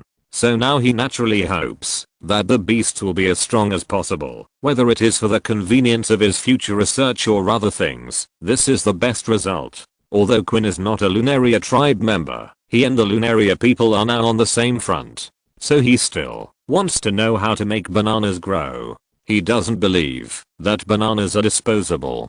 Faced with Shaina's obstruction, he made a very simple change. Master Holy Beast, can you tell me how to use this ability to make bananas grow? It's just a change of name. He doesn't care about this kind of thing. Look at Kaido's excitement just now. He is about to become sworn brothers with Arceus. Changing the name doesn't affect anything. Eat more fruits. That kind of banana will absorb the sugar in the fruits you eat. The normal result is twice a year. No matter how much fruit you eat, it will only increase the sweetness of the fruit next time. After becoming Arceus, he had many more memories about Pokemon in his mind, including species, characteristics, abilities, preferences, habits, etc., including the growth cycle of tropical dragon bananas. The result of twice a year struck Quinn like lightning. It was like hell to wait for half a year for such delicious fruits. He shouldn't have eaten them all. He should have tried to grow them earlier. At this time, he had made up his mind to find a tropical island to cultivate bananas when the fruits came next time.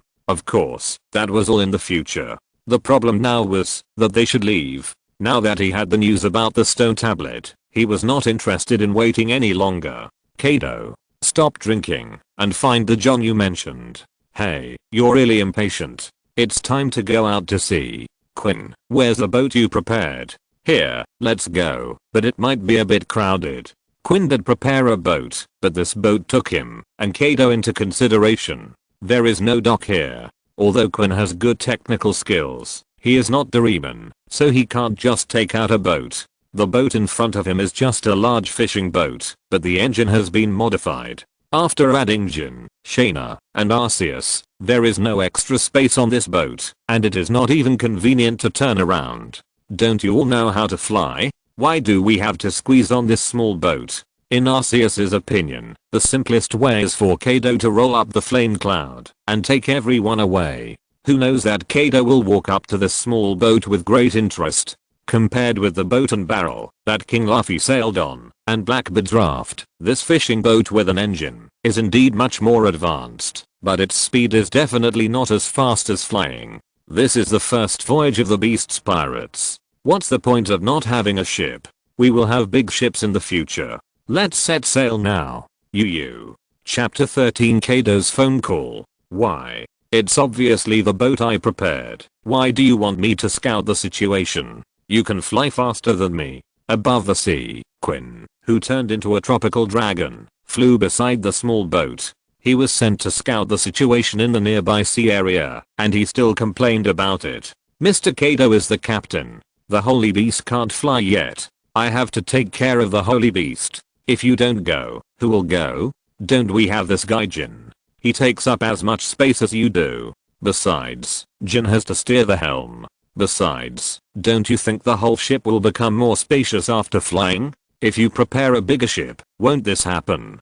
Quinn did not leave the side of the ship, and Shaina was standing by and arguing with Quinn. And didn't you just say you wanted to try out your new abilities? What a great opportunity, go ahead. Kaido had no intention of intervening in the dispute between Shaina and Quinn. In his opinion, this was normal, and he had to admit one thing. Among all the people present, Quinn occupied the largest area. After he flew up, the boat not only became much more spacious, but also increased in speed. Quinn also waved his leaf-like wings behind him and flew high into the sky. He wanted to master the situation of his new body as soon as possible, so he could see some attacks falling from the sky from the small boat below from time to time.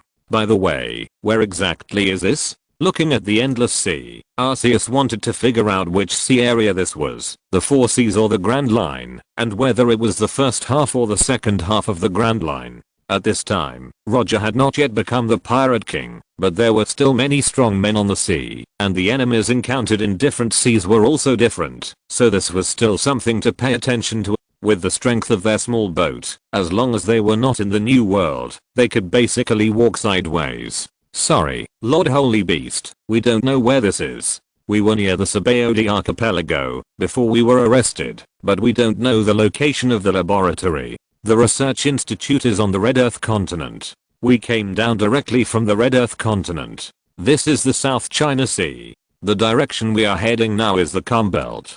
Quinn flew around and landed again, and gave Arceus the result he wanted to know. The Grand Line and the Red Earth continent, like longitude and latitude, divide this world into 4 parts. There are wide calm belts on both sides of the Grand Line, and below is the nest of the giant beast of the Sea King. For ships, they are the biggest threat on the sea. There is only one way for ordinary pirates to enter the Grand Line, and that is to rush up from the unreasonable current of the upside down mountain.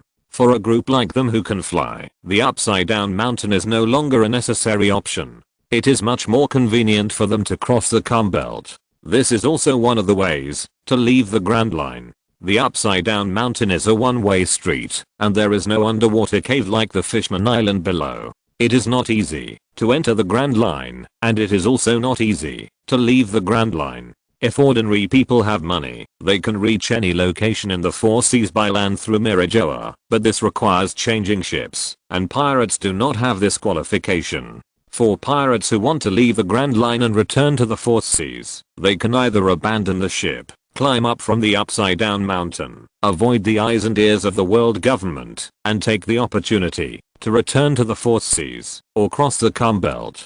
The calm belt is not a sure thing. As long as the ship has other power, and is lucky enough to avoid the areas where the Sea Kings gather, they can still return safely. The world government and the navy let those troublesome pirates enter the Grand Line, and did not set up fortresses in the upside down mountain and the Sabaody archipelago to block them. I'm afraid that this is also the intention. Compared with the vast fourth seas, the Grand Line is much smaller in area. Although there are more powerful people here, the cornerstone of the world government and the providers of many taxes are civilians. The number of civilians in the four seas far exceeds the number of the Grand Line. It is a good thing for those rioters to leave, and they can better concentrate their forces to deal with them. This may be one of the reasons. In the final analysis, it is still the problem of the world government to make such a choice. However, what the world government will do has nothing to do with Arceus. Now he can see another thing, that it is Quinn who is pointing the way, not Kaido. Kaido, what's going on?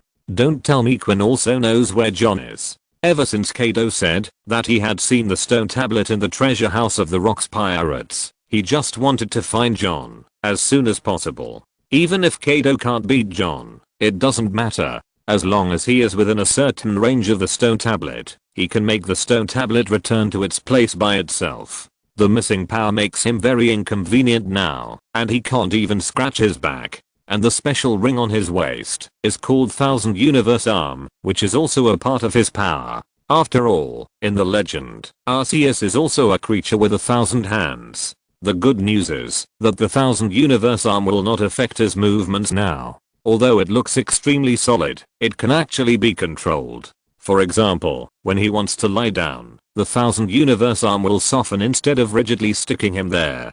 To activate the power of the Thousand Universe Arm, about 4 stone tablets are needed. This number is enough for him to master the power of change and flight. Of course, it would be better if he could find the superpower stone tablet directly. There is a 1 in 16 chance that the stone tablet in Captain John's treasure is the magical stone tablet of the psychic system. He has already paid the salary for this stone tablet in advance, so he can't slack off. Of course Quinn doesn't know. Didn't I also say that I don't know where he is now? We have to recruit some people first, otherwise there will be too many things to do by ourselves. And don't worry, that guy's character will not stay in the four seas. Those guys gathered together because of an opportunity to make a lot of money. I can be sure of 2 things. The legendary treasure has not been found yet, and that thing must be in the Grand Line.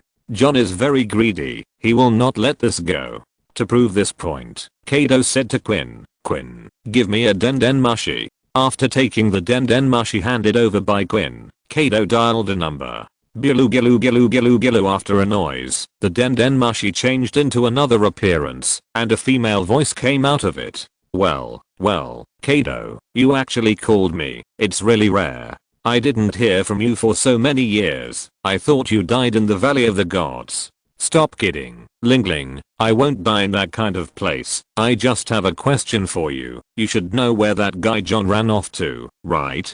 Chapter 14. Eliminate half of the wrong answers. Charlotte Linlin, Big Mom, is an old acquaintance of Kaido and a member of the Rocks Pirates. When Kaido was still a trainee, Charlotte Linlin was already a formal crew member. When Kaido boarded the ship, she told him that Rocks was not trustworthy and that he could find her if he had any problems. She regarded Kaido as her younger brother, and on the day when the Rocks Pirates were destroyed, she gave Kaido the fish fruit mythical beast blue dragon form.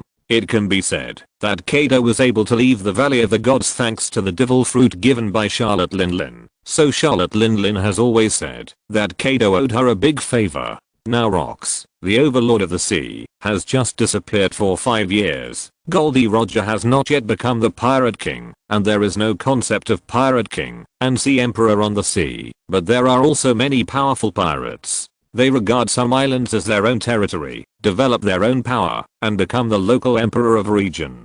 Among these pirates, the powerful pirates in the New World are the most prestigious. Charlotte Linlin is such a person. She now has her own territory in the New World and is more proficient in many intelligence than Kaido. John, what do you want to do with him?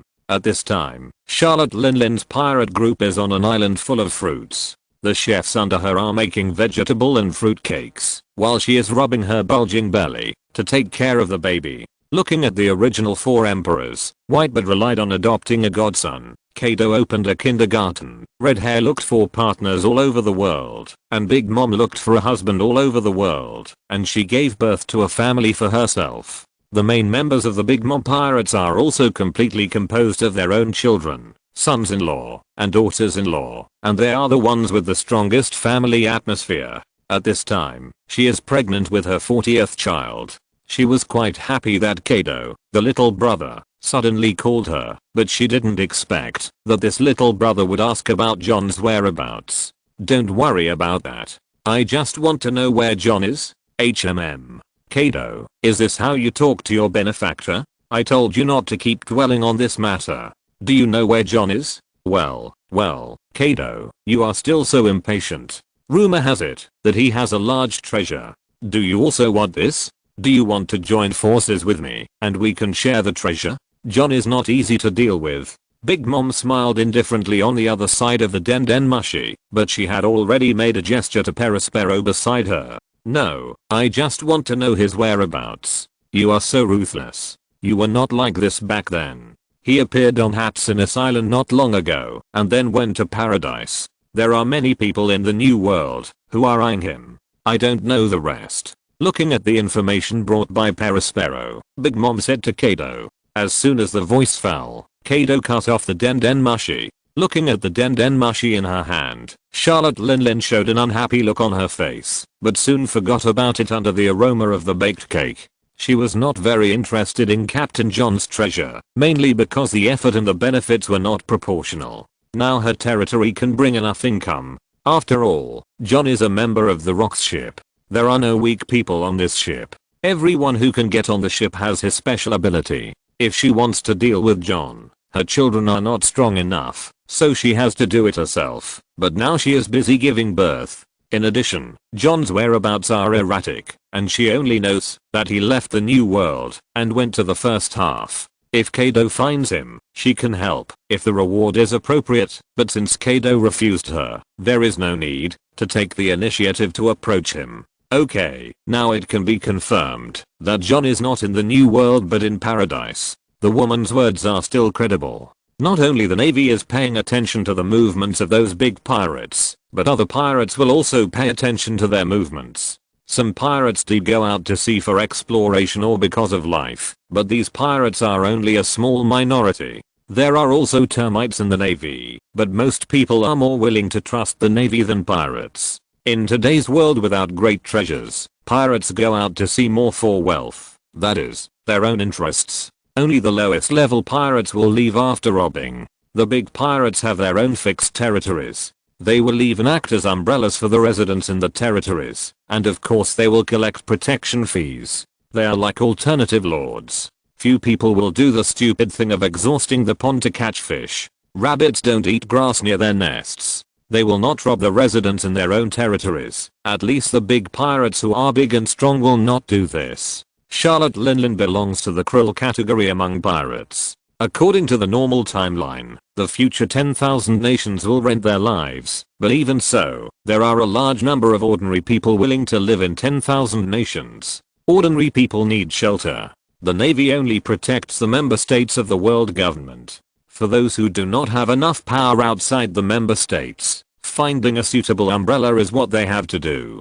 They need a safe land to live on, and the pirates need to use this land to feed themselves and their men. In order to prevent others from snatching their territory, of course they have to pay attention to the movements of those powerful pirates. There are countless powerful people on the sea today, and Charlotte Linlin, Shiki the Golden Lion, Whitebird, Captain John, these former members of the Rocks Pirates, are undoubtedly among the best. The greater the reputation, the more people know about it, and the personality and hobbies are also known to the world. For example, Captain John likes money, and has been pursuing money all his life. A man is innocent, but guilty of holding a treasure. At some point, rumors began to spread on the sea that Captain John had a large amount of treasure in his hands, and more people were eyeing the treasure in his hands. He is not invincible. There are too many people in the new world who can threaten him, so after careful consideration, he decided to return to the first half of the Grand Line, which is the area called Paradise, and hide the treasure first, which is the safest way. We will enter the Grand Line first, then recruit a group of people, and slowly find out John's whereabouts. The scope you gave is too general, so we can only slowly find him this way.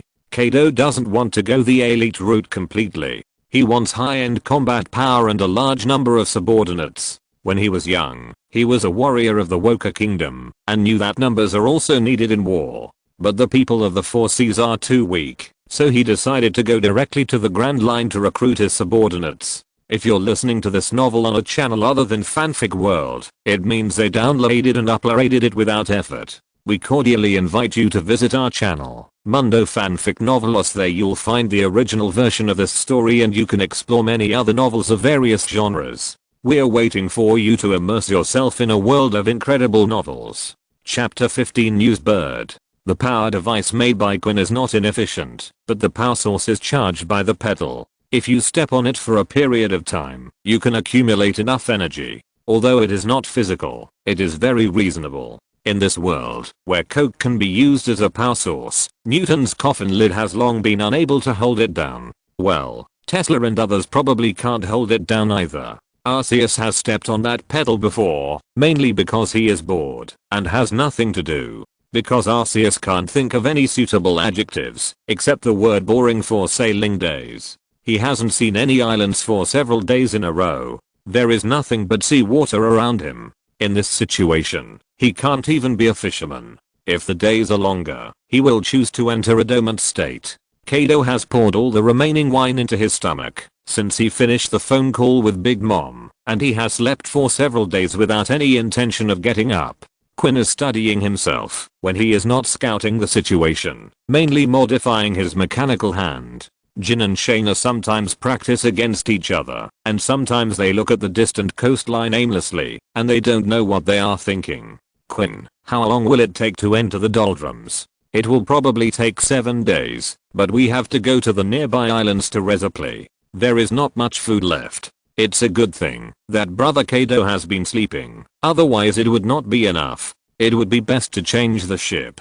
The food that Quinn mentioned mainly refers to fruits, vegetables and staple foods. There are too many fish and meat in this sea. Although Arceus can't fish, Quinn has a way to electrofish. Ever since he ate the bananas of the tropical dragon, Quinn has been particularly keen on fruits. Most of the fruit reserves on this ship went into his stomach. Food is not a rigid need for Arceus. He can absorb the energy in the air on the stone slabs to replenish his physical strength. Eating and drinking water are more of a habit or to satisfy a certain appetite. Kaido is not an ordinary race, not to mention that he has been sleeping soundly. It's no joke that the Lunaria people can survive in various environments. Even if there is only water, they can persist for countless times longer than normal people. Quinn is the most ordinary person on this ship, but he is a cyborg. The diseases such as scurvy that ordinary people have to worry about when going out to sea have basically nothing to do with them. For this small group, supply is not a very urgent matter, but who wants to be an ascetic when they can sail comfortably? Are there any islands nearby? Of course, this is the South China Sea, not the Grand Line, and the sea chart is still useful. As he was talking, a newsbird flew over. Look, the newsbirds have appeared. These guys have a limit to their flying distance. The place where the newsbirds appear must be within the range of a certain island. The newsbirds are also a group of diligent workers, and they have not been around for long. The world has been changing. Not only are pirates and the navy being replaced, but the news industry is also booming. A few years ago, the teenage Morgans poured into the news industry, and with him came the newsbirds that were all over the world. Morgans, the animal bird fruit albatross form ability user, originally unknown. He always appeared in front of everyone in the form of a human beast. Although he is a bird fruit, he cannot fly, and news is his favorite thing. The World Economic News Agency has grown rapidly in his hands, and one of the reasons for its growth is these newsbirds. Morgan seems to have a special ability to communicate with birds, and this race called newsbirds is very intelligent. Under Morgan's control, these newsbirds have become his most important employees. Every morning, they pick up newspapers at a fixed place, fly in their respective areas with newspapers, and approach ships when they see them to see if anyone needs newspapers. In the past few years, newspapers were still 40 baileys per copy, but now they are 50 baileys per copy, and in a few decades, they will reach 100 baileys per copy. Newsbirds have their own uniforms and special money bags hanging on their bodies. Even pirates will pay for newsbirds honestly, which is an important source of intelligence for them. Although the reports are not 100% true, at least they can let them know the situation outside. Otherwise, the changes that occur after sailing on the sea for several months may lead to serious consequences. As for not paying, it is not impossible, but the consequences that they will be completely blacklisted by the newsbirds, and all newsbirds will never approach the people on this pirate ship again. Moreover, newsbirds seem to have the ability to sense the death of their companions. If a pirate kills a newsbird, there may be a group of newsbirds flying on their ship forever. Birds have special body structures to reduce weight. This means that these people will always face the baptism of bad droppings in the navy led by newsbirds. In order to avoid trouble, pirates will not be stingy on these dozens of baileys. In fact, there are also many pirates who pay for things to avoid trouble. After all, the group of pirates is more scum and assholes. This fact is that for most pirates, not killing and robbing is considered kind, not to mention paying for things. Therefore, those who dare to do business with pirates usually have a certain amount of force to prevent the other party from not being able to pay. Pirates will pay honestly if they don't want to get into trouble. For example, if there is a naval base nearby, a powerful bounty hunter, or a pier, these factors can change the pirates' minds. Money is made to spend. If everything depends on robbing, then pirates don't need to find treasures. Not to mention the member countries of the world government, the navy's base or kingdom has a strong garrison. Even if it is hung with a big pirate flag, it can make many people settle down. In the end, the ones who suffer are ordinary people who have no strength, no backing, and bad luck, and are born in non-member countries. Even if it is a member country, you have to see how good your reincarnation level is. The definition of pirates here is very broad. Arceus, who has reached a cooperation with Kaido, will inevitably be regarded as a pirate, but identity is not the most important thing. There are also naval forces that do evil. He will not become a villain who burns, kills, and robs because of his cooperation with Kaido. It is only himself who determines a person's behavior. The conflict between the world government and the Lunaria clan is impossible to reconcile. The once glorious clan of God is now on the verge of extinction, and they have used him as a test subject and research object. This feud has already been formed, even if Arceus' body has not been fused. Brother Kaido, it's on the news, but they didn't mention anything else. Chapter 16. Let's take advantage of Kaido. Quinn said as he looked at the newspaper. The newspaper said that the laboratory was hit by a meteorite, which caused a pipeline leak and eventually an explosion. But the space occupied was not large. It seems that you two don't have to worry about it for the time being. Quinn took a quick look and handed the newspaper to Shaina. At this time, Shaina and Jin were both ordinary people. There were only 2 people on the ship, so there was no need to worry about their identities being exposed. Drug production laboratory? These people are really bold to say it. Looking at the description in the newspaper, Shaina was furious. A research institute on the Red Earth continent was razed to the ground. This kind of thing could not be concealed, but the essence of that research institute became an important place for drug research under their description. There was no mention of the Lunaria tribe, but the characteristics of the Lunaria tribe were reiterated on the front page headline, and it was stated that providing information would get a high reward after the news was confirmed. In fact, it is indeed a drug research institute, which has the world's top analysis institutions and equipment. Quinn only said half of his words, and retreated in Shaina's murderous eyes. But what he said was true, and the drugs developed by this institute were all very effective, because their test subjects were all humans, and the drug experiments were conducted directly on people of various races. As for human rights, are people from non-member countries considered human? Are slaves considered human? Those people are just consumables there. The Lunaria people are indeed special, and have extremely high resistance, but they are very similar to humans. They are simply perfect experimental subjects, and can better observe drug reactions. The newspaper emphasized the importance of the institute, and stated that it will be rebuilt in a short time. Let them repair it. At worst, it will be destroyed again. Arceus' tone was flat, and he didn't care about the impact of destroying it. After Momonga transformed into the undead, his humanity became more and more indifferent, and his way of doing things became closer to the undead. Arceus was similar to him, but completely different. He himself was the leader, but he would be influenced by Arceus in the way he did things, such as his extreme disgust for deception. In his heyday, Arceus could not only create a few Pokemon, but also the god of creation of a world. Not to mention destroying a research institute. If someone really touched his bottom line, he could also destroy a country. Searching for the stone slab, regaining his own power, and then overturning the throne. This is what he will do in the future. The roots of a big tree are already rotten, and it is useless to cut off the dead branches and rotten leaves. The problem can only be solved from the root. In other words, change a new tree. Master Shengju, you don't have to do it. I will use the power you give me to burn them all into slag. Then Shaina continued to look through the newspaper to see what happened during this period of time. She and Jin have been out of touch with the world for a while. It is worth mentioning that not only did the world government not mention the Lunarians, but even the length of Kaido's article was somewhat different from the facts. It only said that he escaped from prison again, and described the fact that he was a capable person. Looking at the information in the newspaper, Arceus even felt a little regretful that the opportunity to make money was gone.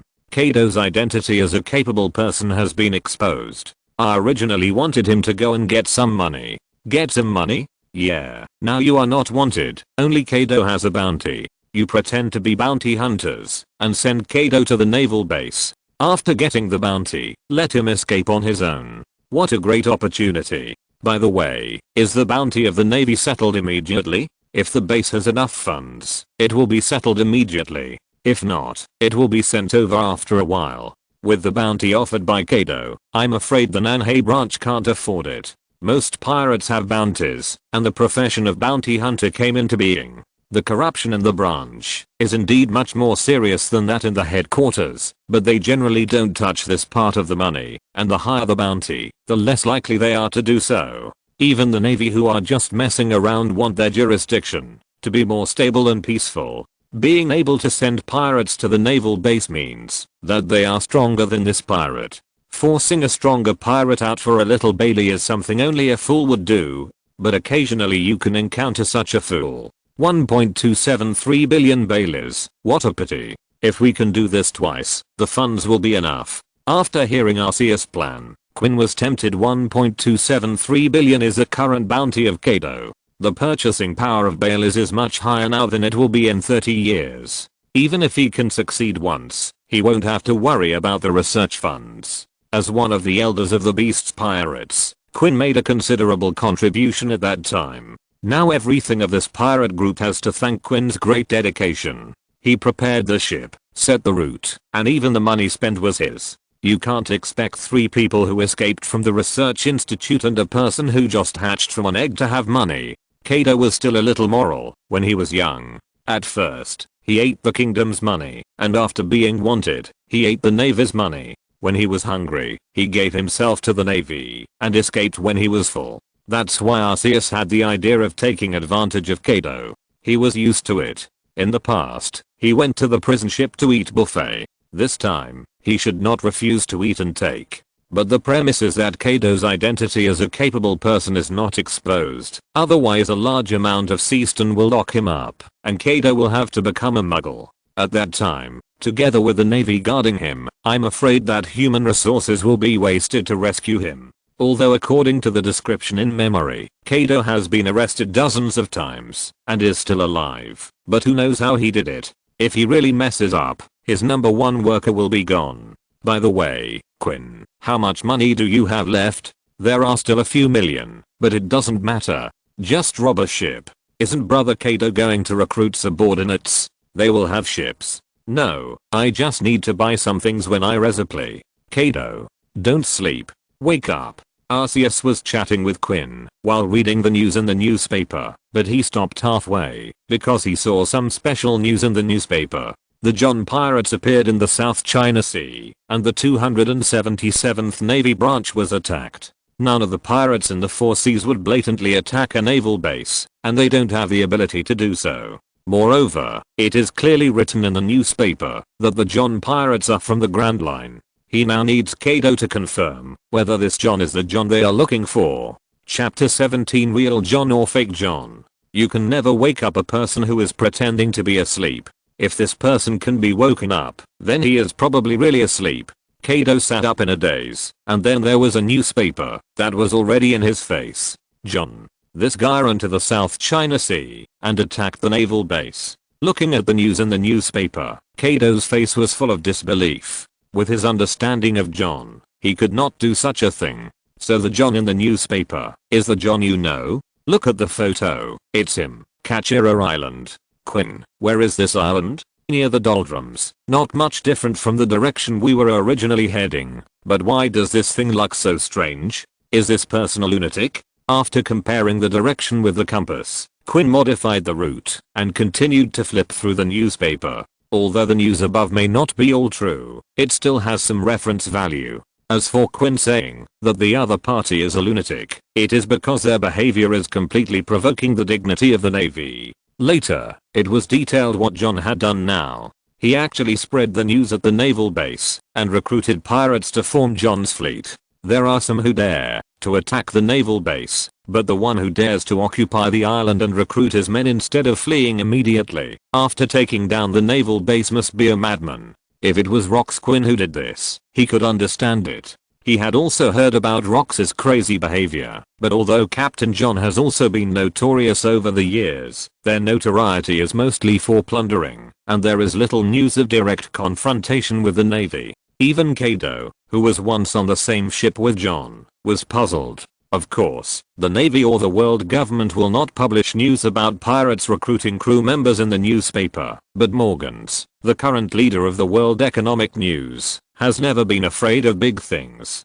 Big news is what he likes. The more sensational it is, the more he wants to report it. Although he will use exaggeration to attract attention and even make up some things, no one can stop him from reporting what he wants to report. A pirate actually dared to do such a thing. This is a rare big news. Of course, he will not let this kind of news go. A whole page is about this matter. Madman? I think he's an idiot. Even if this is the South China Sea, he did such a blatant provocation. Does he treat the Navy as a decoration? Shaina made a new conclusion about him. The Lunaria clan and the world government have had a grudge for hundreds of years, and the Navy is a subordinate organization of the world government. Of course, she had intersections with the Navy during her escape. The biggest force on the sea is the Navy. Even decades later, when there are many forces such as the Four Emperors, the Seven Warlords of the Sea, and the Revolutionary Army, the Navy is still the biggest overlord. Due to many restrictions in the policies of the world government, the sea maintains a relatively chaotic state. Pirates can be domineering in a certain territory, but they are still no match for the giant Navy. This is still the case decades later, let alone today. Although the new generation of Navy has not yet grown up, the older generation of Navy is still fighting on the front line. Not to mention that after the Battle of God Valley 5 years ago, the birth of the hero Garp made the morale of the Navy unprecedentedly high. Roger has not yet shouted out that classic sentence. The sea is generally much more peaceful. Although the Navy of the Four Seas is not that strong, if there is still a living person in the Navy headquarters, it is impossible for them to sit idly by and do nothing about such a thing. You are right, only an idiot would do such a thing. Even Rox can't do it. John knows how strong Rox is. And that guy knows how to seek benefits and avoid harm. Although he is greedy, he is not stupid. He won't do such a stupid thing. Although Kaido often does some seemingly reckless things, it is because his strength allows him to skip the use of his brain at such times. Why should he consider so much when he can just rush through it? The word cunning is not an exaggeration to describe him. When he was still a trainee, John was already a carder on the ship. In his eyes, the pirates of the Four Seas are too weak, and even if there are good seedlings, they have not grown up. John specially rammed from the Grand Line to the Four Seas to recruit his men, unless his brain was kicked by a donkey. It may be okay to fool people who don't know John, but for him, this news is full of loopholes. So this is a lie? But do the pirates of the Four Seas have this ability? Hearing Kaido say this, Arceus was a little disappointed, and also a little skeptical. There are many people with similar faces and face blindness in this world, plus the crooked technology tree, and information is not convenient in some places. People can only judge the identity of the other party from the bounty order, and they may have never seen the other party in their lives. According to the bounty order, wearing iconic clothes and drawing the pirate flag, it is not difficult to pretend. However, according to Quinn, the naval base on Kachara Island is also relatively strong in the South China Sea, not to mention that there are warships and coastal artillery in the base. It is impossible to capture it without some strength. Not necessarily. That is indeed John's appearance, and the traces left by the destruction are similar to John, but his personality is not very similar to him. Maybe that guy has changed in 5 years. Go and take a look and you will know everything. Kaido couldn't be sure what happened just by relying on this newspaper. Going there to take a look is the best way. But we can't just sail there slowly. The news in the newspaper is from yesterday. It won't take more than a few days to transfer troops from the Grand Line to here. We have to find out what's going on with John before the Navy arrives. Kaido's body began to swell. Blue scales surged onto his body, and the flames under his claws lifted the boat below and flew towards Kachara Island. At the same time, on the Red Earth continent, a team of elite navy was changing ships and heading to the South China Sea. At this time, Vegapunk had just joined the world government, and the technology of integrating sea stone into the bottom of the warship to shield the perception of the Sea King class had not yet been implemented. Even if the Navy fleet directly passed through the doldrums, it might cause unnecessary casualties. Although the specifications of the warships of the Four Seas were slightly worse than those of the headquarters, it didn't matter. The combat effectiveness of the soldiers and the leading generals was the elite. Although changing ships from the Red Earth continent would waste some time, it would be more stable. Near Kachara Island, there are also large and small pirate ships approaching. There are many smart people on the sea, but there are also many fools. Pirates and the Navy are natural opposing camps, and in most cases, pirates are hiding from the Navy. Being a pirate and attacking the Navy base, this alone can attract many pirates. Chapter 18 The Turbulent South China Sea. Hey, have you heard? The naval base on Kachara Island was captured by pirates. Oh, I heard about it. I plan to go out and avoid the limelight. This place is too close to Kachara Island. I'm worried about something happening. On the island near Kachara Island, the residents of the town were discussing this matter. In the Fourth Seas, this was already big news. The naval base was actually captured by pirates. This was something no one expected. Where do you want to go? The naval base has been captured. Now we are at least on land. If you meet those pirates at sea, you will have nowhere to run. But what if they come to rob here? I want to go to the Kingdom of Federi. It is a member of the world government after all. It should be safer. This kind of thing happened in the originally peaceful Fourth Seas, which made people panic. In addition, the naval branches of other South China Seas did not choose to support, but chose to shrink their defense. The naval branch of Kachara Island is the strongest branch in the South China Sea. Just like Smoker's garrison in Rogue Town, the commander here is also a colonel of the headquarters, and the navy under his jurisdiction is also elite. If such a branch is defeated, the other branches can't help at all. Moreover, most of the base facilities on Kajara Island are intact. It is not realistic to complete revenge with the strength of the South China Sea Navy. The nearby branches have to choose to protect themselves, which has also led to the recent rampant pirates in the South China Sea. This is also the reason why that person wants to hide in the Kingdom of Federi. As a member of the world government, their country also has a large number of naval forces stationed in their country, and their own kingdom army is also strong. The domestic environment is not weak. It takes at least 3 days to sail from here to the Kingdom of Federi, and those ships have either run away long ago, or dare not go out to sea. Do you want to go on your fishing boat? Or come with me to hide in the mountains? Those pirates are just after money. They will never go to the deep mountains and old forests. Zyre Island is a distance away from Kakula Island, and on the sea here, 3 ships started a gun battle, 2 of which belonged to pirates, and 1 belonged to the Navy. Whether it is the tonnage or firepower of the ships, the Navy ships are at an advantage. Although the recent order from the South China Sea is that the Navy near Kakula Island is not allowed to attack at will, shrink defense and wait for reinforcement from the headquarters, not all Navy can tolerate this order. There are fallen vampires in the Navy. As Navy, they do the same things as pirates, but there are also people who truly follow the justice in their hearts and fight to protect the safety of the people. Although there are orders, some branches are still carrying out activities to combat pirates. Major, we are running out of ammunition. All the previous supplies are stranded on Kajara Island, and we have no shells. Come over and prepare for a boarding battle. Where did these damn pirates come from? We can't retreat. If we retreat, what will happen to the residents of the nearby islands? Get ready, we are going to board. Yes. In the end, one of the 2 ships escaped, and the other was captured. The remaining pirates on the ship were all captured. Major, the colonel called and asked us to return to the base immediately. Other pirate groups have appeared near the base, and the base is short of manpower. Recently, the number of pirates in the South China Sea has entered a period of rapid growth. Under such circumstances, some of those who were hesitant before have also joined the ranks of pirates. When the desire in their hearts is aroused, people will fall in an instant. The surge in the number of pirates and the orders from the headquarters have led to a shortage of manpower in the Navy, and the manpower of the Navy branch that is still carrying out the mission has become stretched. They did not continue to pursue the escaping pirate ship because that direction was Kakula Island. The major was upright, but not stupid. The number of pirates gathered there was not something that a medium-sized warship like him that had run out of ammunition could deal with. Moreover, the headquarters order was to let those pirates go and wait for the arrival of the headquarters reinforcement to annihilate them in one fell swoop.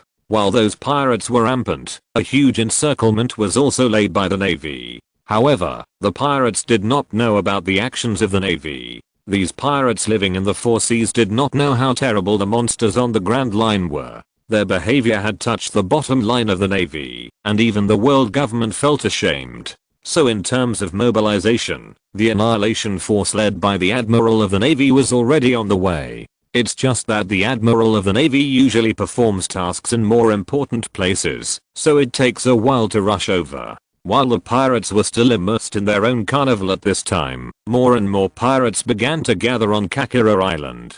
Captain, are we really going to Kakula Island? We will only be cannon fodder there. On a pirate ship, the first mate's tone was a little hesitant. The bounty for him and the captain was only 3 million berries. He didn't think he was qualified to participate in such a thing. When some people were overwhelmed by desire, there were sober people in the world, but he couldn't change the captain's order. Don't be afraid, the navy of the 277th branch has been defeated. That's the legendary pirate from the Grand Line, Captain John, with a bounty of 2.1 billion berries. How can we miss this opportunity? As long as we get in touch with this person, we can also go to the Grand Line. The bounty issued by the Navy for the wanted pirates was used as a capital for the pirates to show off. This kind of thing is not common in the New World.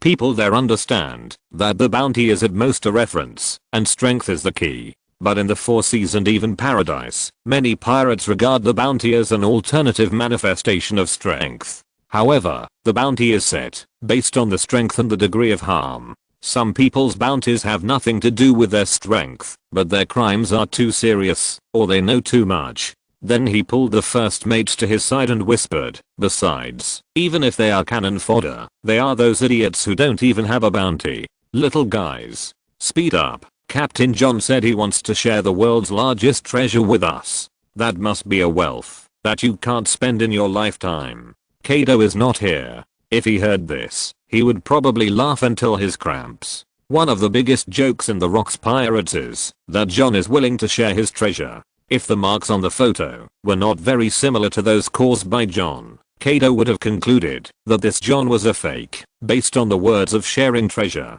At this time, in the room of the former base commander of the 277th Navy branch, a man wearing a red coat with a western knife and a long sword hanging on his waist on both sides, was sitting on a chair with his legs crossed. In front of him was a dendenmushi with the receiver still connected, but the other party seemed to have hung up, and there was a strange smile on the corner of his mouth.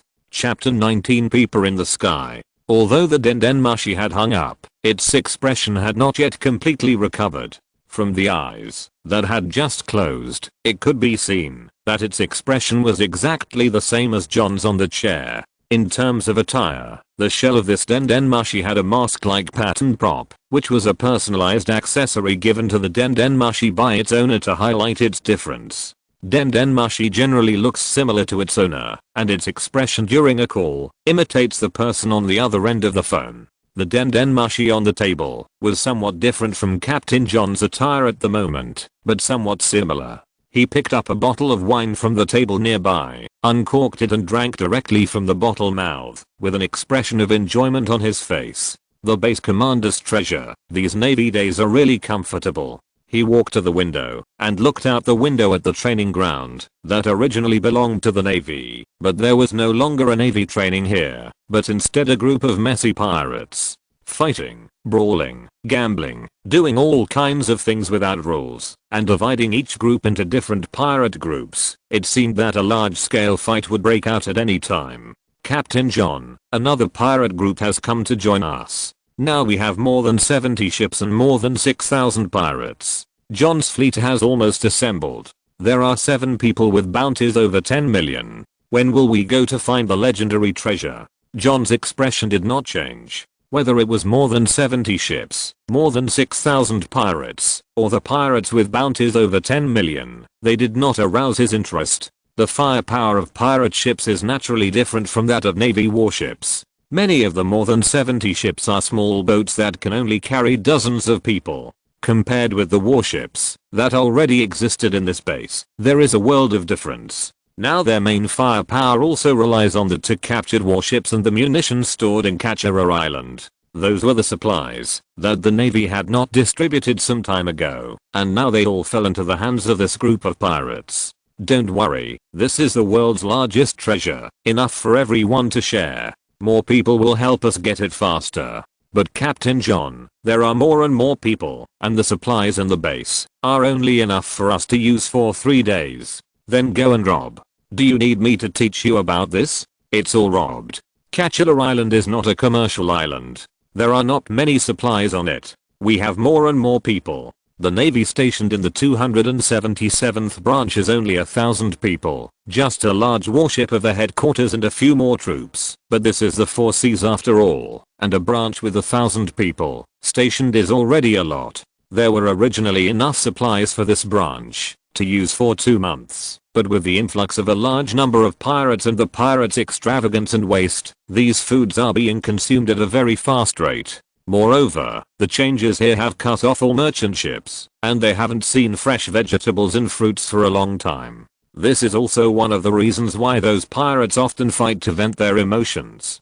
Captain John, you should go and appease everyone. Those newcomers are worried because they don't see you. These pirates who gathered temporarily didn't have much cohesion. They came here just for John's bad reputation. After coming here, they just kept waiting, which made many people's patience worn out. Every time at this time, John needed to go out to appease them. It's really troublesome. So, you go and tell them that we will set off within 7 days. Those who don't want to wait can leave. I'll be out right away. At this time, a fight was happening on the training ground that originally belonged to the Navy. No one knew what the cause was. The people around were making a fuss, wanting to see them fight to the death.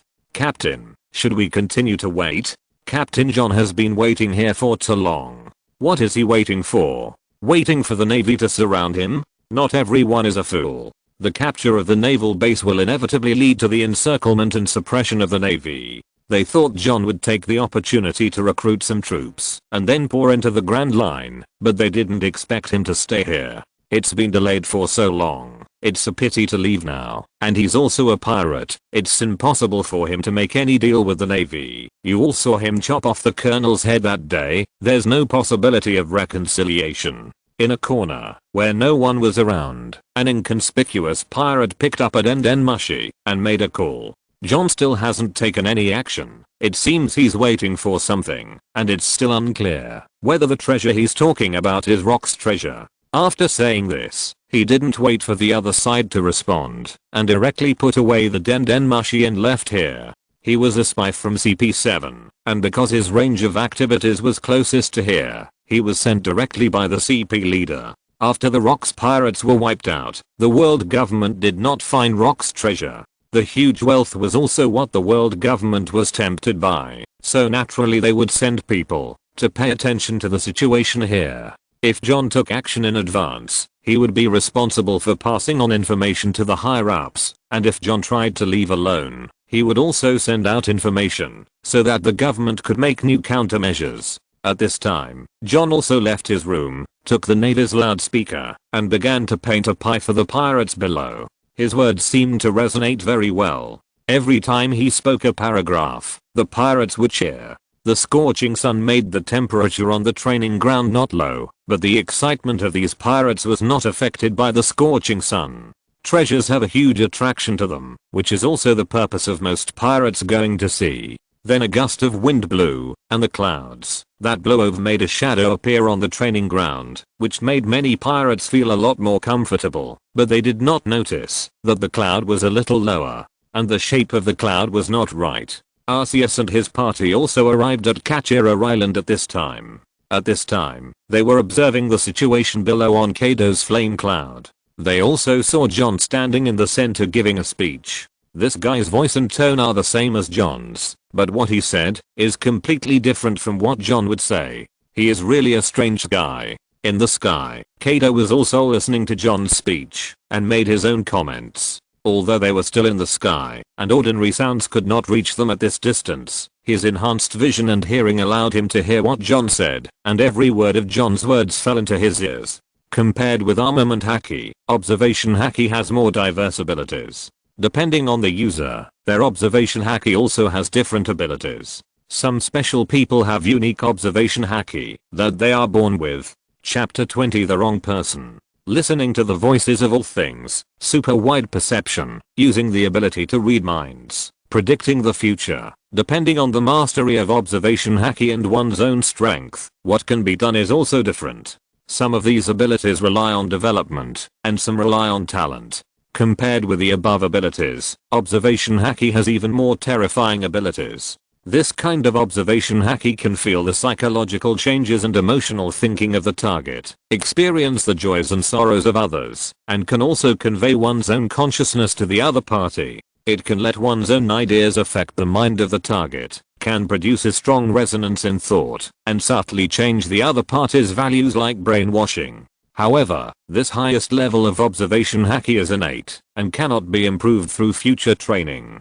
People who have this highest level of observation haki are rarer than those who have conqueror haki. Except for Princess Otterheim of Fishman Island in the future, no one else has similar abilities. Kaido's observation haki does not have so many special abilities, but the most basic enhanced perception is still very proficient. In that case, let's find a place to land first. In Arceus's opinion, although this John has many doubts, even if he is a fake, he is probably related to the real John. He should be able to get something he wants from him, but Kaido did not choose this method. He felt that there was no point in wasting time with a fake. No, it's too troublesome. There is a simple way to know whether this guy is a real John. Kaido opened his mouth wide and the hot energy began to condense. Hot breath. The hot dragon flame spewed out, aiming directly at John in the center below. John was a carder on Rock's ship.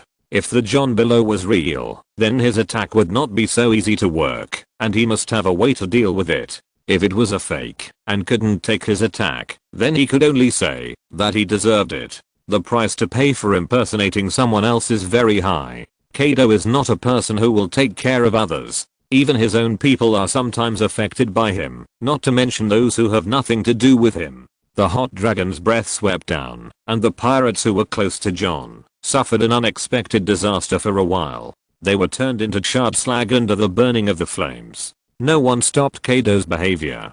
Quinn had no ability to stop it, and he didn't want to stop it. He didn't care about the lives of these people. Jin and Shaina also didn't care. During the escape, their enemies were not only the world government, the navy, pirates, bounty hunters, and even ordinary people could be their enemies. Their hearts had long become indifferent under the baptism of the world. Things that had nothing to do with the Lunaria clan were not worth their attention. Arceus had the ability to stop Kaido, but he had no reason to do so. Arceus' influence allowed him to look at this kind of thing indifferently. Even the human heart had no intention of stopping Kaido. The situation in the naval base was not very good. The people of Kakura Island were the ones who suffered the most from this change. At this time, his identity was an ally of the pirates, but it did not mean that he would degenerate into that kind of scum. What is that? Kaido's hot breath attracted everyone's attention. The clouds dispersed, and Kaido's huge figure appeared in the sky. The main target of the hot breath just now was John, but it also took the lives of nearly 100 people nearby. The burning body undoubtedly made fear begin to spread among the crowd. Originally, they wanted to get closer to John to see if they could get familiar with him, but now they just want to stay away from this place of trouble. The crowd became chaotic, and then Aurora calmed them down.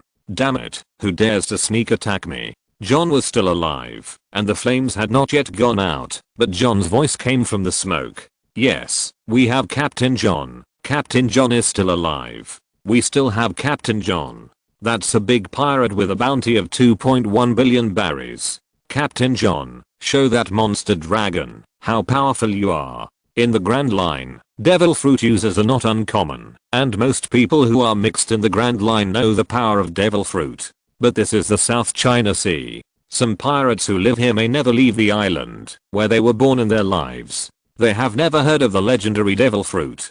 Kaido's dragon is just a monster in the eyes of some people, and their Captain John is naturally their dragon slaying hero. Some people are still running away, but more people have stopped and started shouting John's name. John also saw the launcher of the attack, Kaido flying in the sky, and his eyes shrank suddenly, and beads of sweat as big as beans dripped from his forehead. It's so annoying to hear you chattering. Ants should have some ant cognition. The shouting of the crowd seemed to anger Kaido, and the domineering aura swept the entire naval branch with him as the center. Whether it was those small fry or the person with a bounty of over 10 million in the mouth of the pirate before, they fell down in pieces, like cutting wheat under the baptism of Kaido's domineering aura, and the pirates with foam at the mouth and rolling their eyes almost covered most of the training ground. Only those who never stopped running were still sober, but their faces were also full of confusion and puzzlement. They had no idea what was going on. Arceus jumped down from Kaido's flame cloud. His physical fitness was pretty good. Kaido lowered his height while releasing his domineering aura. Apart from making a big hole on the ground, he was not affected by anything else. Where is the real Captain John? He could smell the smell of fear on the other person. Just based on this, he couldn't be the infamous John. Although John's high bounty was related to his own style of doing things, his strength was also very strong. He was a carder on the Rocks pirate ship 5 years ago. Kaido's attack just now was just a playful attack. He couldn't even stop such an attack. This couldn't be John. He just wanted to know what the relationship was between this John and the real John. What are you talking about? I'm John. Just a person with special abilities. Don't be so arrogant. The strange creature that could speak was just an animal type person with special abilities in John's eyes. At this time, Kaido had also turned into a human and fell to the ground. Then do you remember me, John? Kaido? Isn't this an old friend? Long time no see. Why do you show up in this way? The word old friend made Kaido's face completely gloomy. There were indeed people on the Rocks pirate ship who had a good relationship, but his relationship with John was definitely not an exception. This meant that they had found the wrong person. Chapter 21. Another world of Quinn's injury. Old friend? Then feel the care from an old friend. Kaido's face almost went dark. He was easily emotional and always moody. For Arceus, if he found the wrong one, he could just look for it again. The stone tablets would not be lost, and no one could destroy them. Although he found the wrong one, his emotions would not fluctuate too much. But Kaido was different. When he was on the ship before, he dreamed that he led a legion of mythical beasts to launch a large-scale war. In the end, he turned out to be a fake. If he couldn't find the real John, he couldn't find Rock's treasure. If he couldn't find the treasure, there would be no whereabouts of the stone tablet. Without the stone tablet, his deal couldn't be completed, and his dream would be far away from him. For a pirate, what could be more serious than destroying the realization of his dream? Kaido picked up his mace. This thing was always hanging on his belt when he was in dragon form. This shows that the quality of his belt is quite good. You are John, right? Then you can definitely take this. Thunderbagua. The strangest thing is that the people on Rock's ship did not fight each other. If Rocks had not had absolute overwhelming strength, those monsters would never have been able to gather together. The consequence of this is that this pirate group has no cohesion at all. In the face of a major crisis, most people chose to go their separate ways. Otherwise Rocks would not have been so easily defeated. Although there is no big conflict between Kaido and John, their relationship is not very good. Even John 5 years ago could take this blow now. The domineering mace hit John's head. No matter how John tried to dodge, the mace always locked his head. He had no choice but to raise his knife and swing it at Kaido, trying to block the blow. But at the moment, when the western knife and the mace came into contact, unimaginable strange power was transmitted from the blade to his wrist. I don't know what the blade is made of, but it was not broken by Kaido's attack, but he couldn't hold his knife firmly, and it slipped out of his hand under Kaido's huge force. This guy doesn't know how to use a knife at all. The way he holds the knife is weird, and the difference between the strength of his left hand and his right hand is too big. He doesn't look like a two-sword style. Quinn and Jin were commenting on John. They were not considered swordsmen. Although Quinn had two knives hanging beside him, he had more weapons in his body. He might take out all kinds of strange weapons when fighting. As for Jin, the knife was just his weapon. He didn't have any so-called fixed moves. His knife only existed for fighting. But in their opinion, John was completely an amateur who couldn't use weapons. No, don't you think he's a little strange? Compared with the actions of normal people, his movements are a little stiff. Quinn and Jin were concerned about the collision of weapons, while Shaina saw the incoordination in the body structure. This feeling was not like a living person, but more like a puppet. And Kaido also had strange changes. After John's weapon fell out of his hand, the mace hit John's head, and then smashed directly to the ground, but Kaido felt that the feel was a little wrong. The thing he hit was more like a piece of wood than a human. When the smoke and dust were dispersed, there was no blood on the ground, only fragments of unknown materials, among which were white objects like bones, and a mask that was broken into several pieces.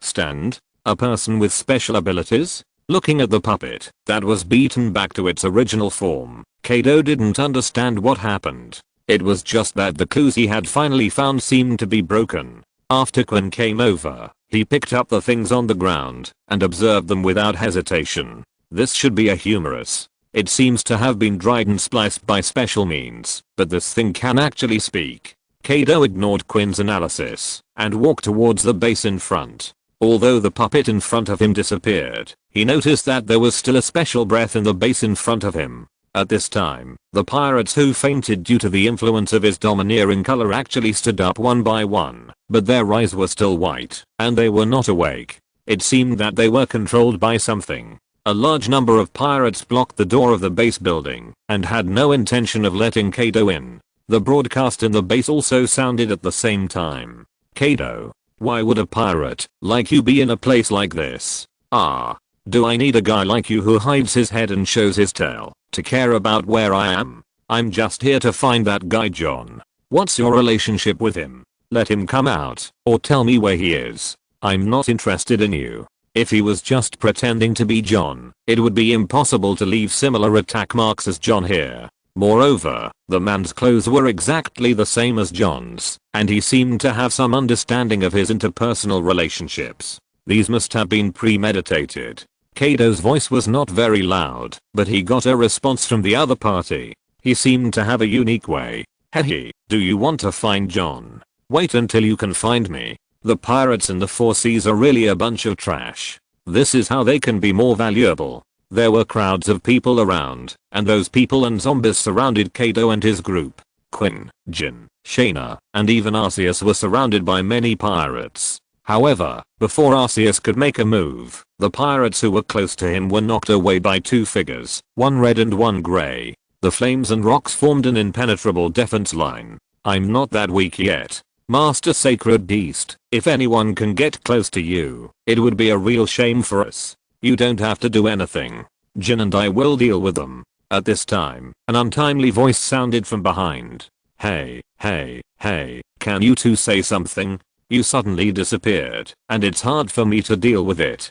Quinn turned into a huge tropical dragon, and some of those fearless pirates had already climbed onto his legs. The sudden departure of Jin and Shaina caused Quinn to face more pirates at the same time. Although they were all miscellaneous soldiers, it was troublesome. He didn't carry those heavy weapons, and the weapons in his body had not been replenished with ammunition. The ability of the tropical dragon itself had not been developed. At this time, he could only use his huge body to fight with brute force. On the other side, the other party's voice was still heard on the radio. Kaido, you are just a trainee, don't act so arrogantly. You are already at an absolute disadvantage in terms of military strength. Military strength? What's the use of having more of these useless things? How can you be so naive? If you're listening to this novel on a channel other than Fanfic World, it means they downloaded and uploaded it without effort. We cordially invite you to visit our channel, Mundo Fanfic Novelos. There you'll find the original version of this story and you can explore many other novels of various genres. We're waiting for you to immerse yourself in a world of incredible novels. Chapter 22, Puppet Show of the Zixi Fruit. Kaido used his legs to jump into the air and then activated his ability to transform into a human beast form. The third world, induced Naraku. He descended from the sky waving an iron rod, but his target was not the pirates, but the building in the naval base. The pirates looked aggressive and fearless, but they were weak and could not stop Kaido at all. So Kaido completely ignored those guys, directly smashed the building down, and smashed a hole in the ground. And below was the basement of the naval base, where a person was sitting cross-legged, with a mask in his hand. Looking at Kaido who appeared in front of him, his face showed incomprehensible shock. I found you. Your breath is as obvious as a torch in the dark night among these scum. Everyone's breath is slightly different, and Fujitora can detect the subtle difference with his super wide range of perception. Although he doesn't know everyone's face, he can distinguish everyone, even if he is blind. Kaido's observation haki has not been developed in this direction, but sensing the strength of an individual is also one of the basic abilities of observation haki. After development, it can make a rough judgment of the enemy's strength. Although there is more than one aura in the building, there is a relatively strong aura mixed in with such a group of small pirates. How could Kaido not sense it? You know so many things, but you don't know these basic common sense. Where did you run from? I ask you one last time, where is John? The knife marks outside are obviously the work of John. He must have been here. Where did he run to now? The man did not speak, but raised the mask in his hand and put it on his face. There was a pair of demon horns on the mask. Although the mask was a little abstract, it could still be seen as Kaido's appearance as a whole. Hehe, I'm a person with the ability to eat the superhuman play fruit. The power of you guys will eventually be used by me. I saw that his figure suddenly changed after wearing the mask, and he turned into Kaido's appearance, but not in human beast form, but in human form. The drama fruit, the ability user will have the ability of drama. The previously unconscious pirates were like zombies because of the effect of his fruit ability, Puppet Show. Within his stage range, he can control other people to perform a drama as puppets, but the stronger the individual is, the harder it is for him to control them. Even people with the strength of Quinn cannot be easily controlled by him. However, Puppet Show originally pays more attention to quantity. He originally wanted to make the Navy fall into chaos due to civil strife when the Navy arrived, but he didn't expect to use it on the pirates first. Kaido also indirectly helped him a little. If those people were not unconscious, it would be basically impossible for him to control such a number of puppets. Moreover, puppets can only be controlled within the stage range. He has not left here these days, and he has used his ability to transform the space into his own stage. John in the center of the field is his drama clone. With the mask he portrayed as a carrier, he can create a clone that is the same as the person portrayed by the mask and control it, but this requires some blood or body parts of the imitator to be similar. The mask he wore on his face at this time was another application of his ability, drama. The drama clone can feel the enemy's power, and the main body can make the enemy's mask according to the clone's feedback. When the main body wears the mask, he will gain the power felt by the clone, but the power must be felt within a few hours to make the mask, and he can only gain physical power.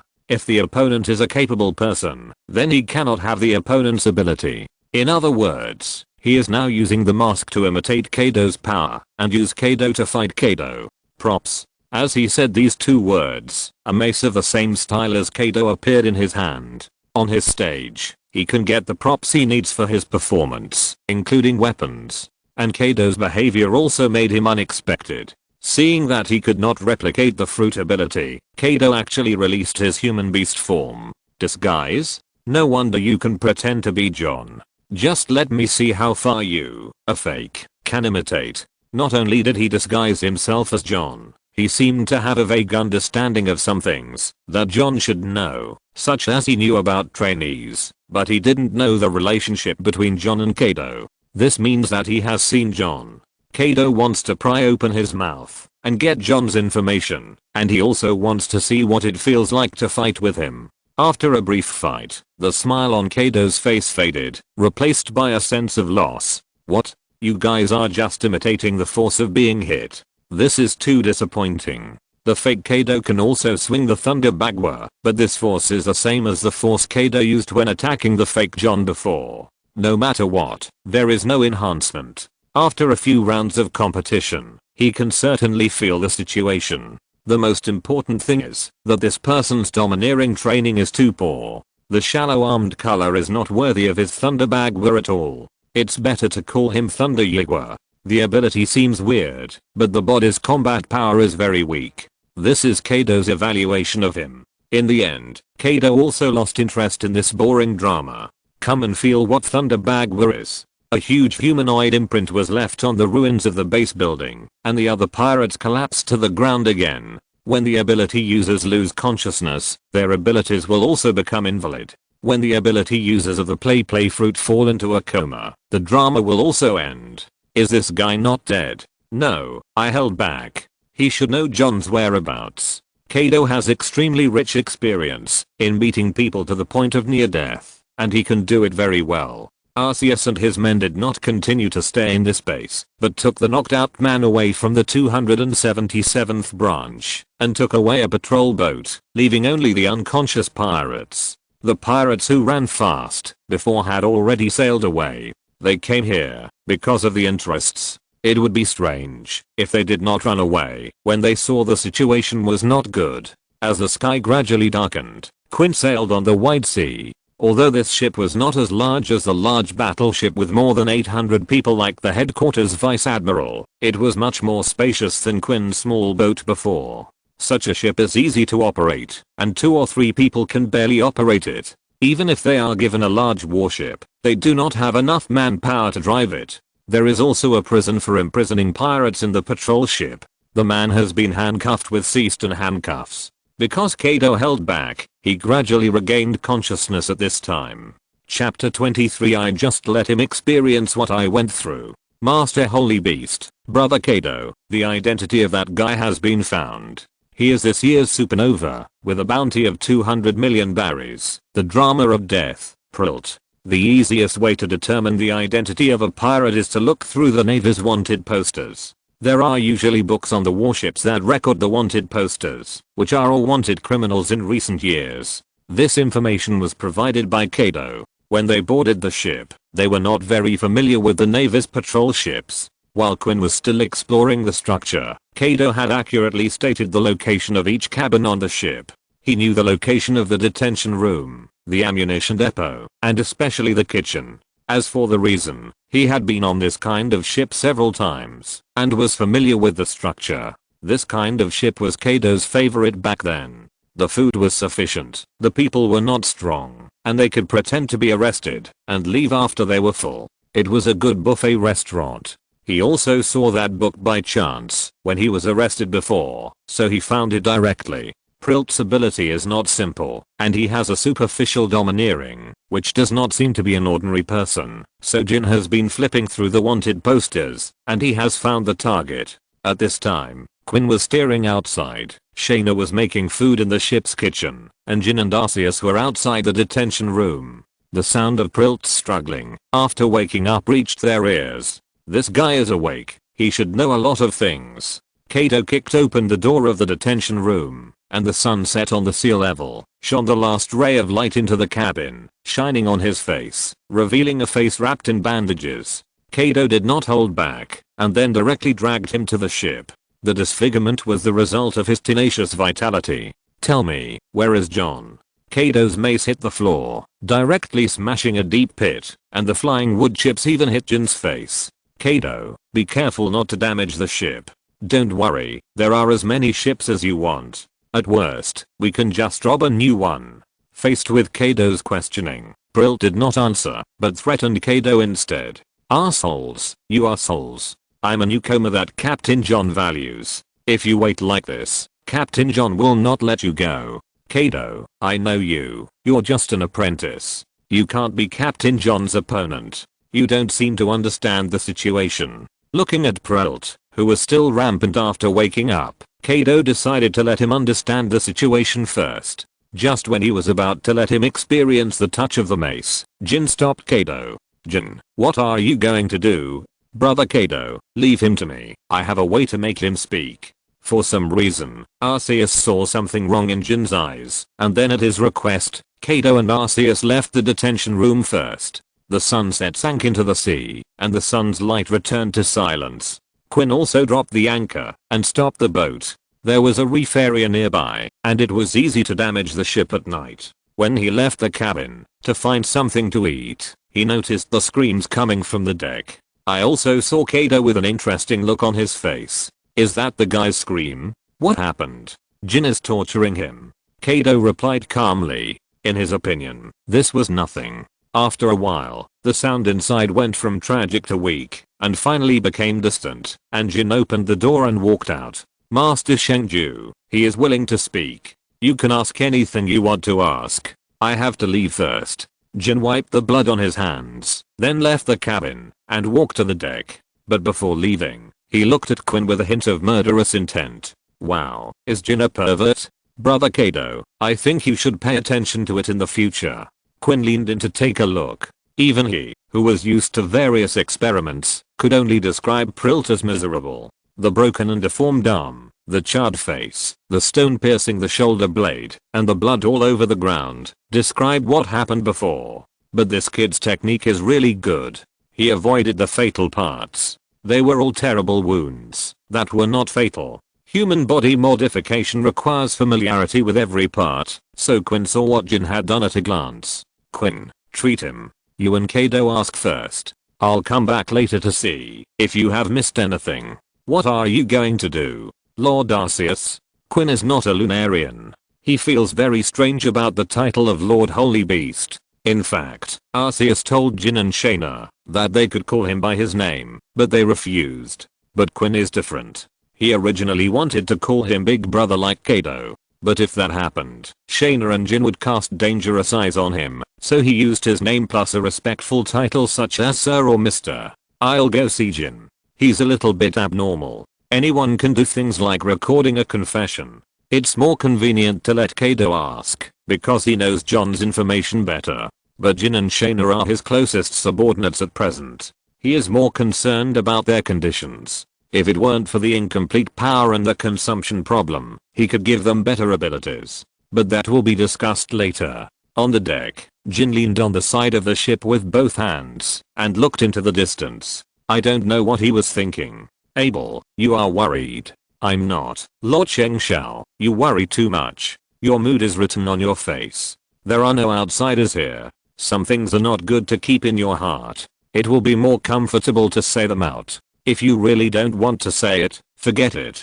Jin fell into silence. After a long time, he finally spoke. Lord Shengshao, do you know that I don't torture at all? What about you just now? I just repeated what those people in the research institute did to him. Breaking bones to test the speed of body recovery, emptying blood to test the speed of blood regeneration, injecting unknown drugs to test the effect and body resistance to poison, the tolerance to cold, heat, lack of water and other harsh environments. These are what Jin experienced in the research institute. Some things were originally buried in his heart, and he would only think about them silently, but when the topic was brought up, he could no longer stop. For Jin at this time, Arceus was not only a sacred object worshipped by the Lunaria tribe, but also an elder to whom he could confide his thoughts. These words were similar to complaints, and he also felt that it was inappropriate to tell such things to the sacred beast, but on the sea, he could no longer find any familiar elders.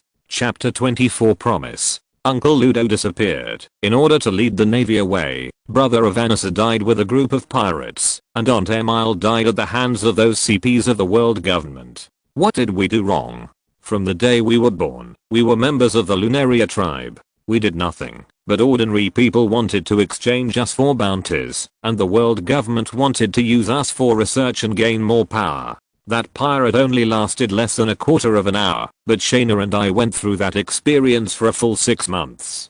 Jin recounted the things he had experienced. The disappearance of those names represented the departure of relatives, including his and Shaina's parents. The torture brought by the endurance experiment was very painful. The unknown drugs flowed from the blood to every corner of the body, and every skin could feel the pain. He even forgot how he persisted.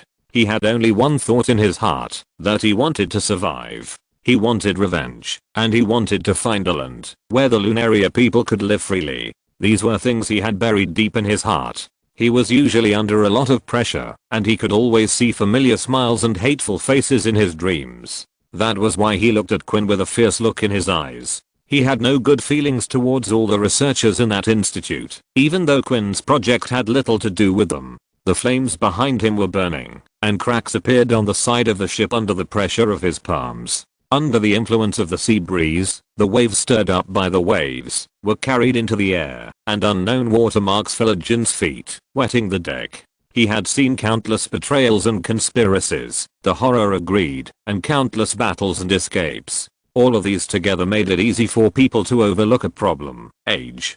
Jin was only 14 years old at this time, and Shaina was a few months older than him. She had just celebrated her 14th birthday a few months ago, and spent it lying on a cold test bench in that institute with only walls. They were just two half-grown children, but they were carrying things they shouldn't have in advance. I'm sorry, Master Beast, I made you listen to too much nonsense. I shouldn't complain about this. Nothing. It's not a good thing to worry too much, but Shaina, come here. You've been listening there for a long time. Arceus didn't look back, but said to the person behind him in a very affirmative tone. Even if he lost most of the stone slabs, his body's perception was very sharp. No, Master Beast, I just wanted to call Jin to eat.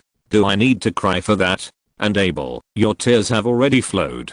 There weren't many ingredients, so I cooked some curry. It was spicy when I was cutting onions. That's seawater, Master Beast. Both of them had their own reasons to reject all this, but at the age of 14, they lost all their loved ones. How could they not feel sad when they recalled it? Shaina, Abel, listen carefully. Blood debts must be paid with blood, and everything they owe to the Lunaria tribe must be paid back with interest. I guarantee in the name of Arceus that you will witness the glory of Lunaria burning on the Red Earth continent again. The people worshipped the gods, and the gods responded. At the beginning, he had his own purpose, to give the Lunaria tribe power, and the Lunaria tribe also protected him until the last person. Even if only Jin and Shaina were left, they did not give up. This effort is worth a promise. The flames behind the two illuminated the deck. At this moment, the flames of Lunaria, with hope as the nourishment, added new fire. Arceus was a psychologist and helped the two to express their emotions, but the matter was not over yet.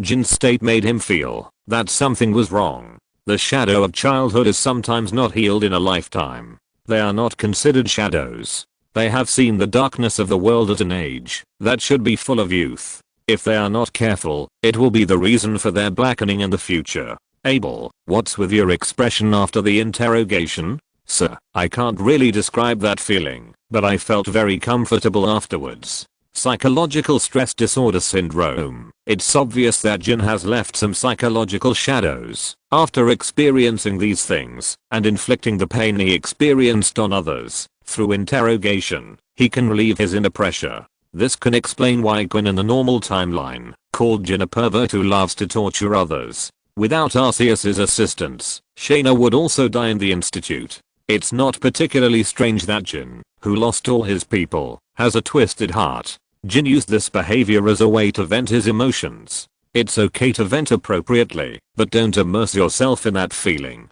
You have to control your body, not let your body control your consciousness. This is a tragic world, and the Great Virgin can't survive here. In other words, it doesn't matter how miserable the enemy who is captured ends up. If Jin can vent his emotions in this way, it will maximize the value, as long as he doesn't develop to the point where he feels uncomfortable without interrogating others. Go and have a rest. You can tell me anything you want to say. It's almost time.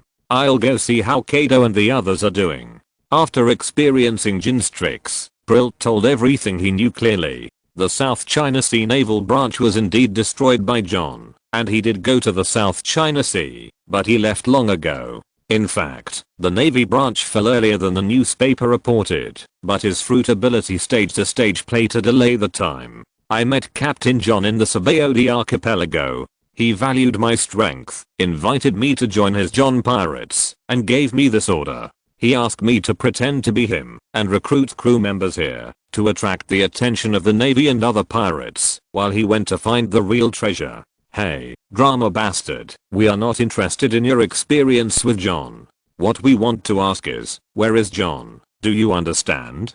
Quinn looked at him for a long time, but he didn't say a useful word and couldn't help but feel impatient. Do you want me to find that perverted guy and come back to talk to you? No. By the way, Captain John gave me something. You can find him with it. It's in the interlayer of my hat. It's a small piece of paper. Quinn tore open his hat, and inside was a piece of paper floating to the north. Is this John's life card? Brother Kaido, it will be much easier to find John with this. Brew. At this time, the Den Mushi that was searched from him earlier also rang. Thanks to Manbu Yalhuo for the 1000 point reward. Book friend 2020042915581654 for the 100 point reward, and Vandaloo for the 100 point reward. Chapter 25. You're still a double agent. Answer the phone. You'd better know what to say and what not to say.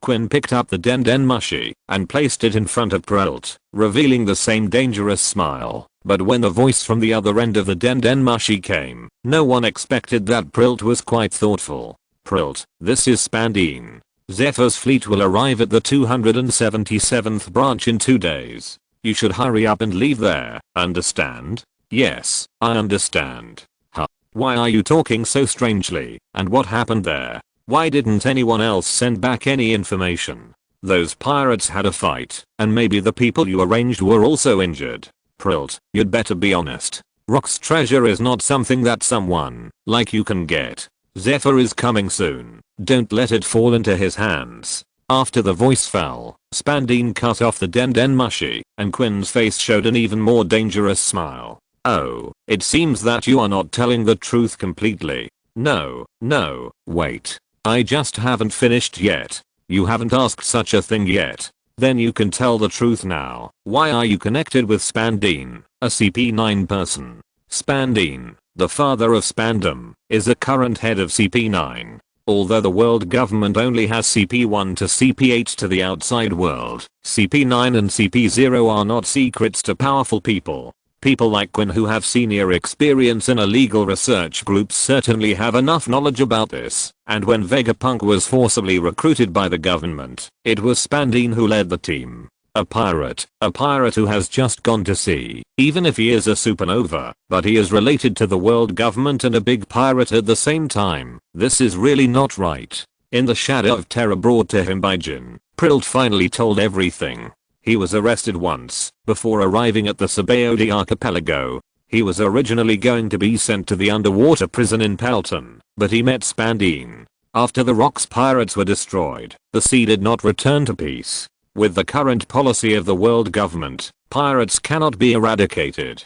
The current situation in the sea is the result of their indulgence. Rocks was originally a huge chain. He forcibly locked the monsters on the sea together. Rock's defeat also means that this bondage has completely disappeared. Now most of the monsters in the new world were once Rock's crew members. Whitebird Edward Newgate, Golden Lionsky, Big Mom Charlotte Linling, Captain John, Wang Zhi, Silver Axe. They almost occupied most of the new world. They are not afraid of pirates, nor are they afraid that the pirates are too strong. What they are worried about is that these pirates suddenly have brain spasms and do something incomprehensible, just like Rock's back then. Rock's ambitions are well known, but no one thought that he would actually attack the celestial dragons directly. In order to prevent encountering a madman like Rock's again, the CPs of the world government have also begun to try to insert undercovers into the pirates and give timely feedback on these situations.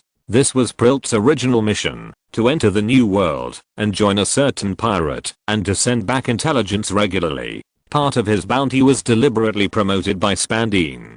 Spandine's ability was not outstanding, but his relationship in the world government was very strong. After all, he was able to push Spandine, his useless son, to the position of CP9 chief. Later, Prilt met John in the Sabaody archipelago and was crushed again. In the first half of the Grand Line, as long as he relied on the power of the Devil Fruit, he could basically dominate the world, and the natural system had a very transcendent status. In the eyes of those who just went to sea, the natural system means invincibility, but in the new world, where competition is more intense, with the popularity of domineering, people who rely solely on the power of the fruit can easily suffer. The play fruit made Prilt's physical skills not strong. After all, he could use a mask to simulate his abilities, and he could also obtain a puppet army. With these abilities and Spandine's arrangements, he had a smooth sailing in the first half of the Grand Line. John gave him a head-on blow, which made him realize the cruelty of the pirate world.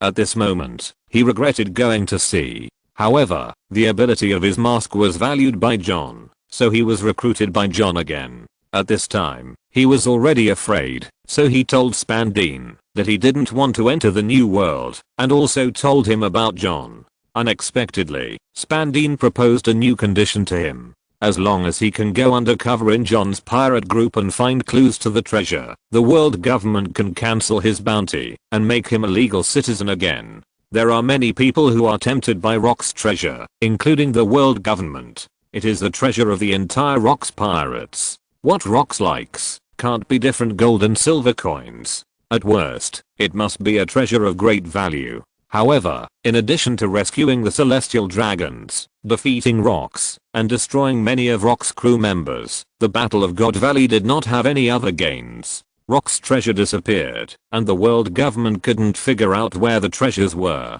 However, according to the confession of the surviving pirates, this wealth is likely to be related to John.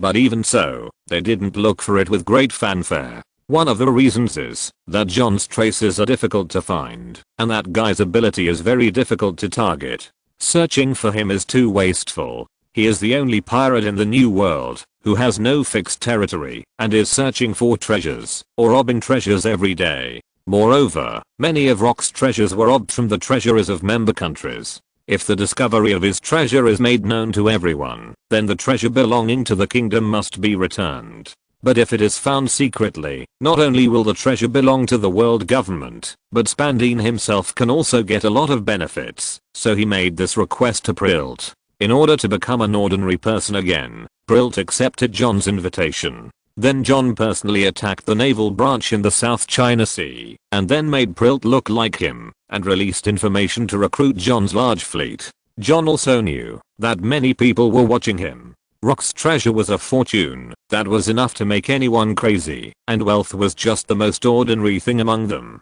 The purpose is to attract everyone's attention, and he took advantage of this gap to find those things. Rox is a pirate, not a mobile bank. He did not take all the treasures with him when he sailed, just like the green peppers in the Kingdom of Flowers hid all the treasures in the permafrost. Rox only took a small part of it on the ship. Thanks to Shukayanquin, I'm daffed for the 100-point reward. End of this chapter.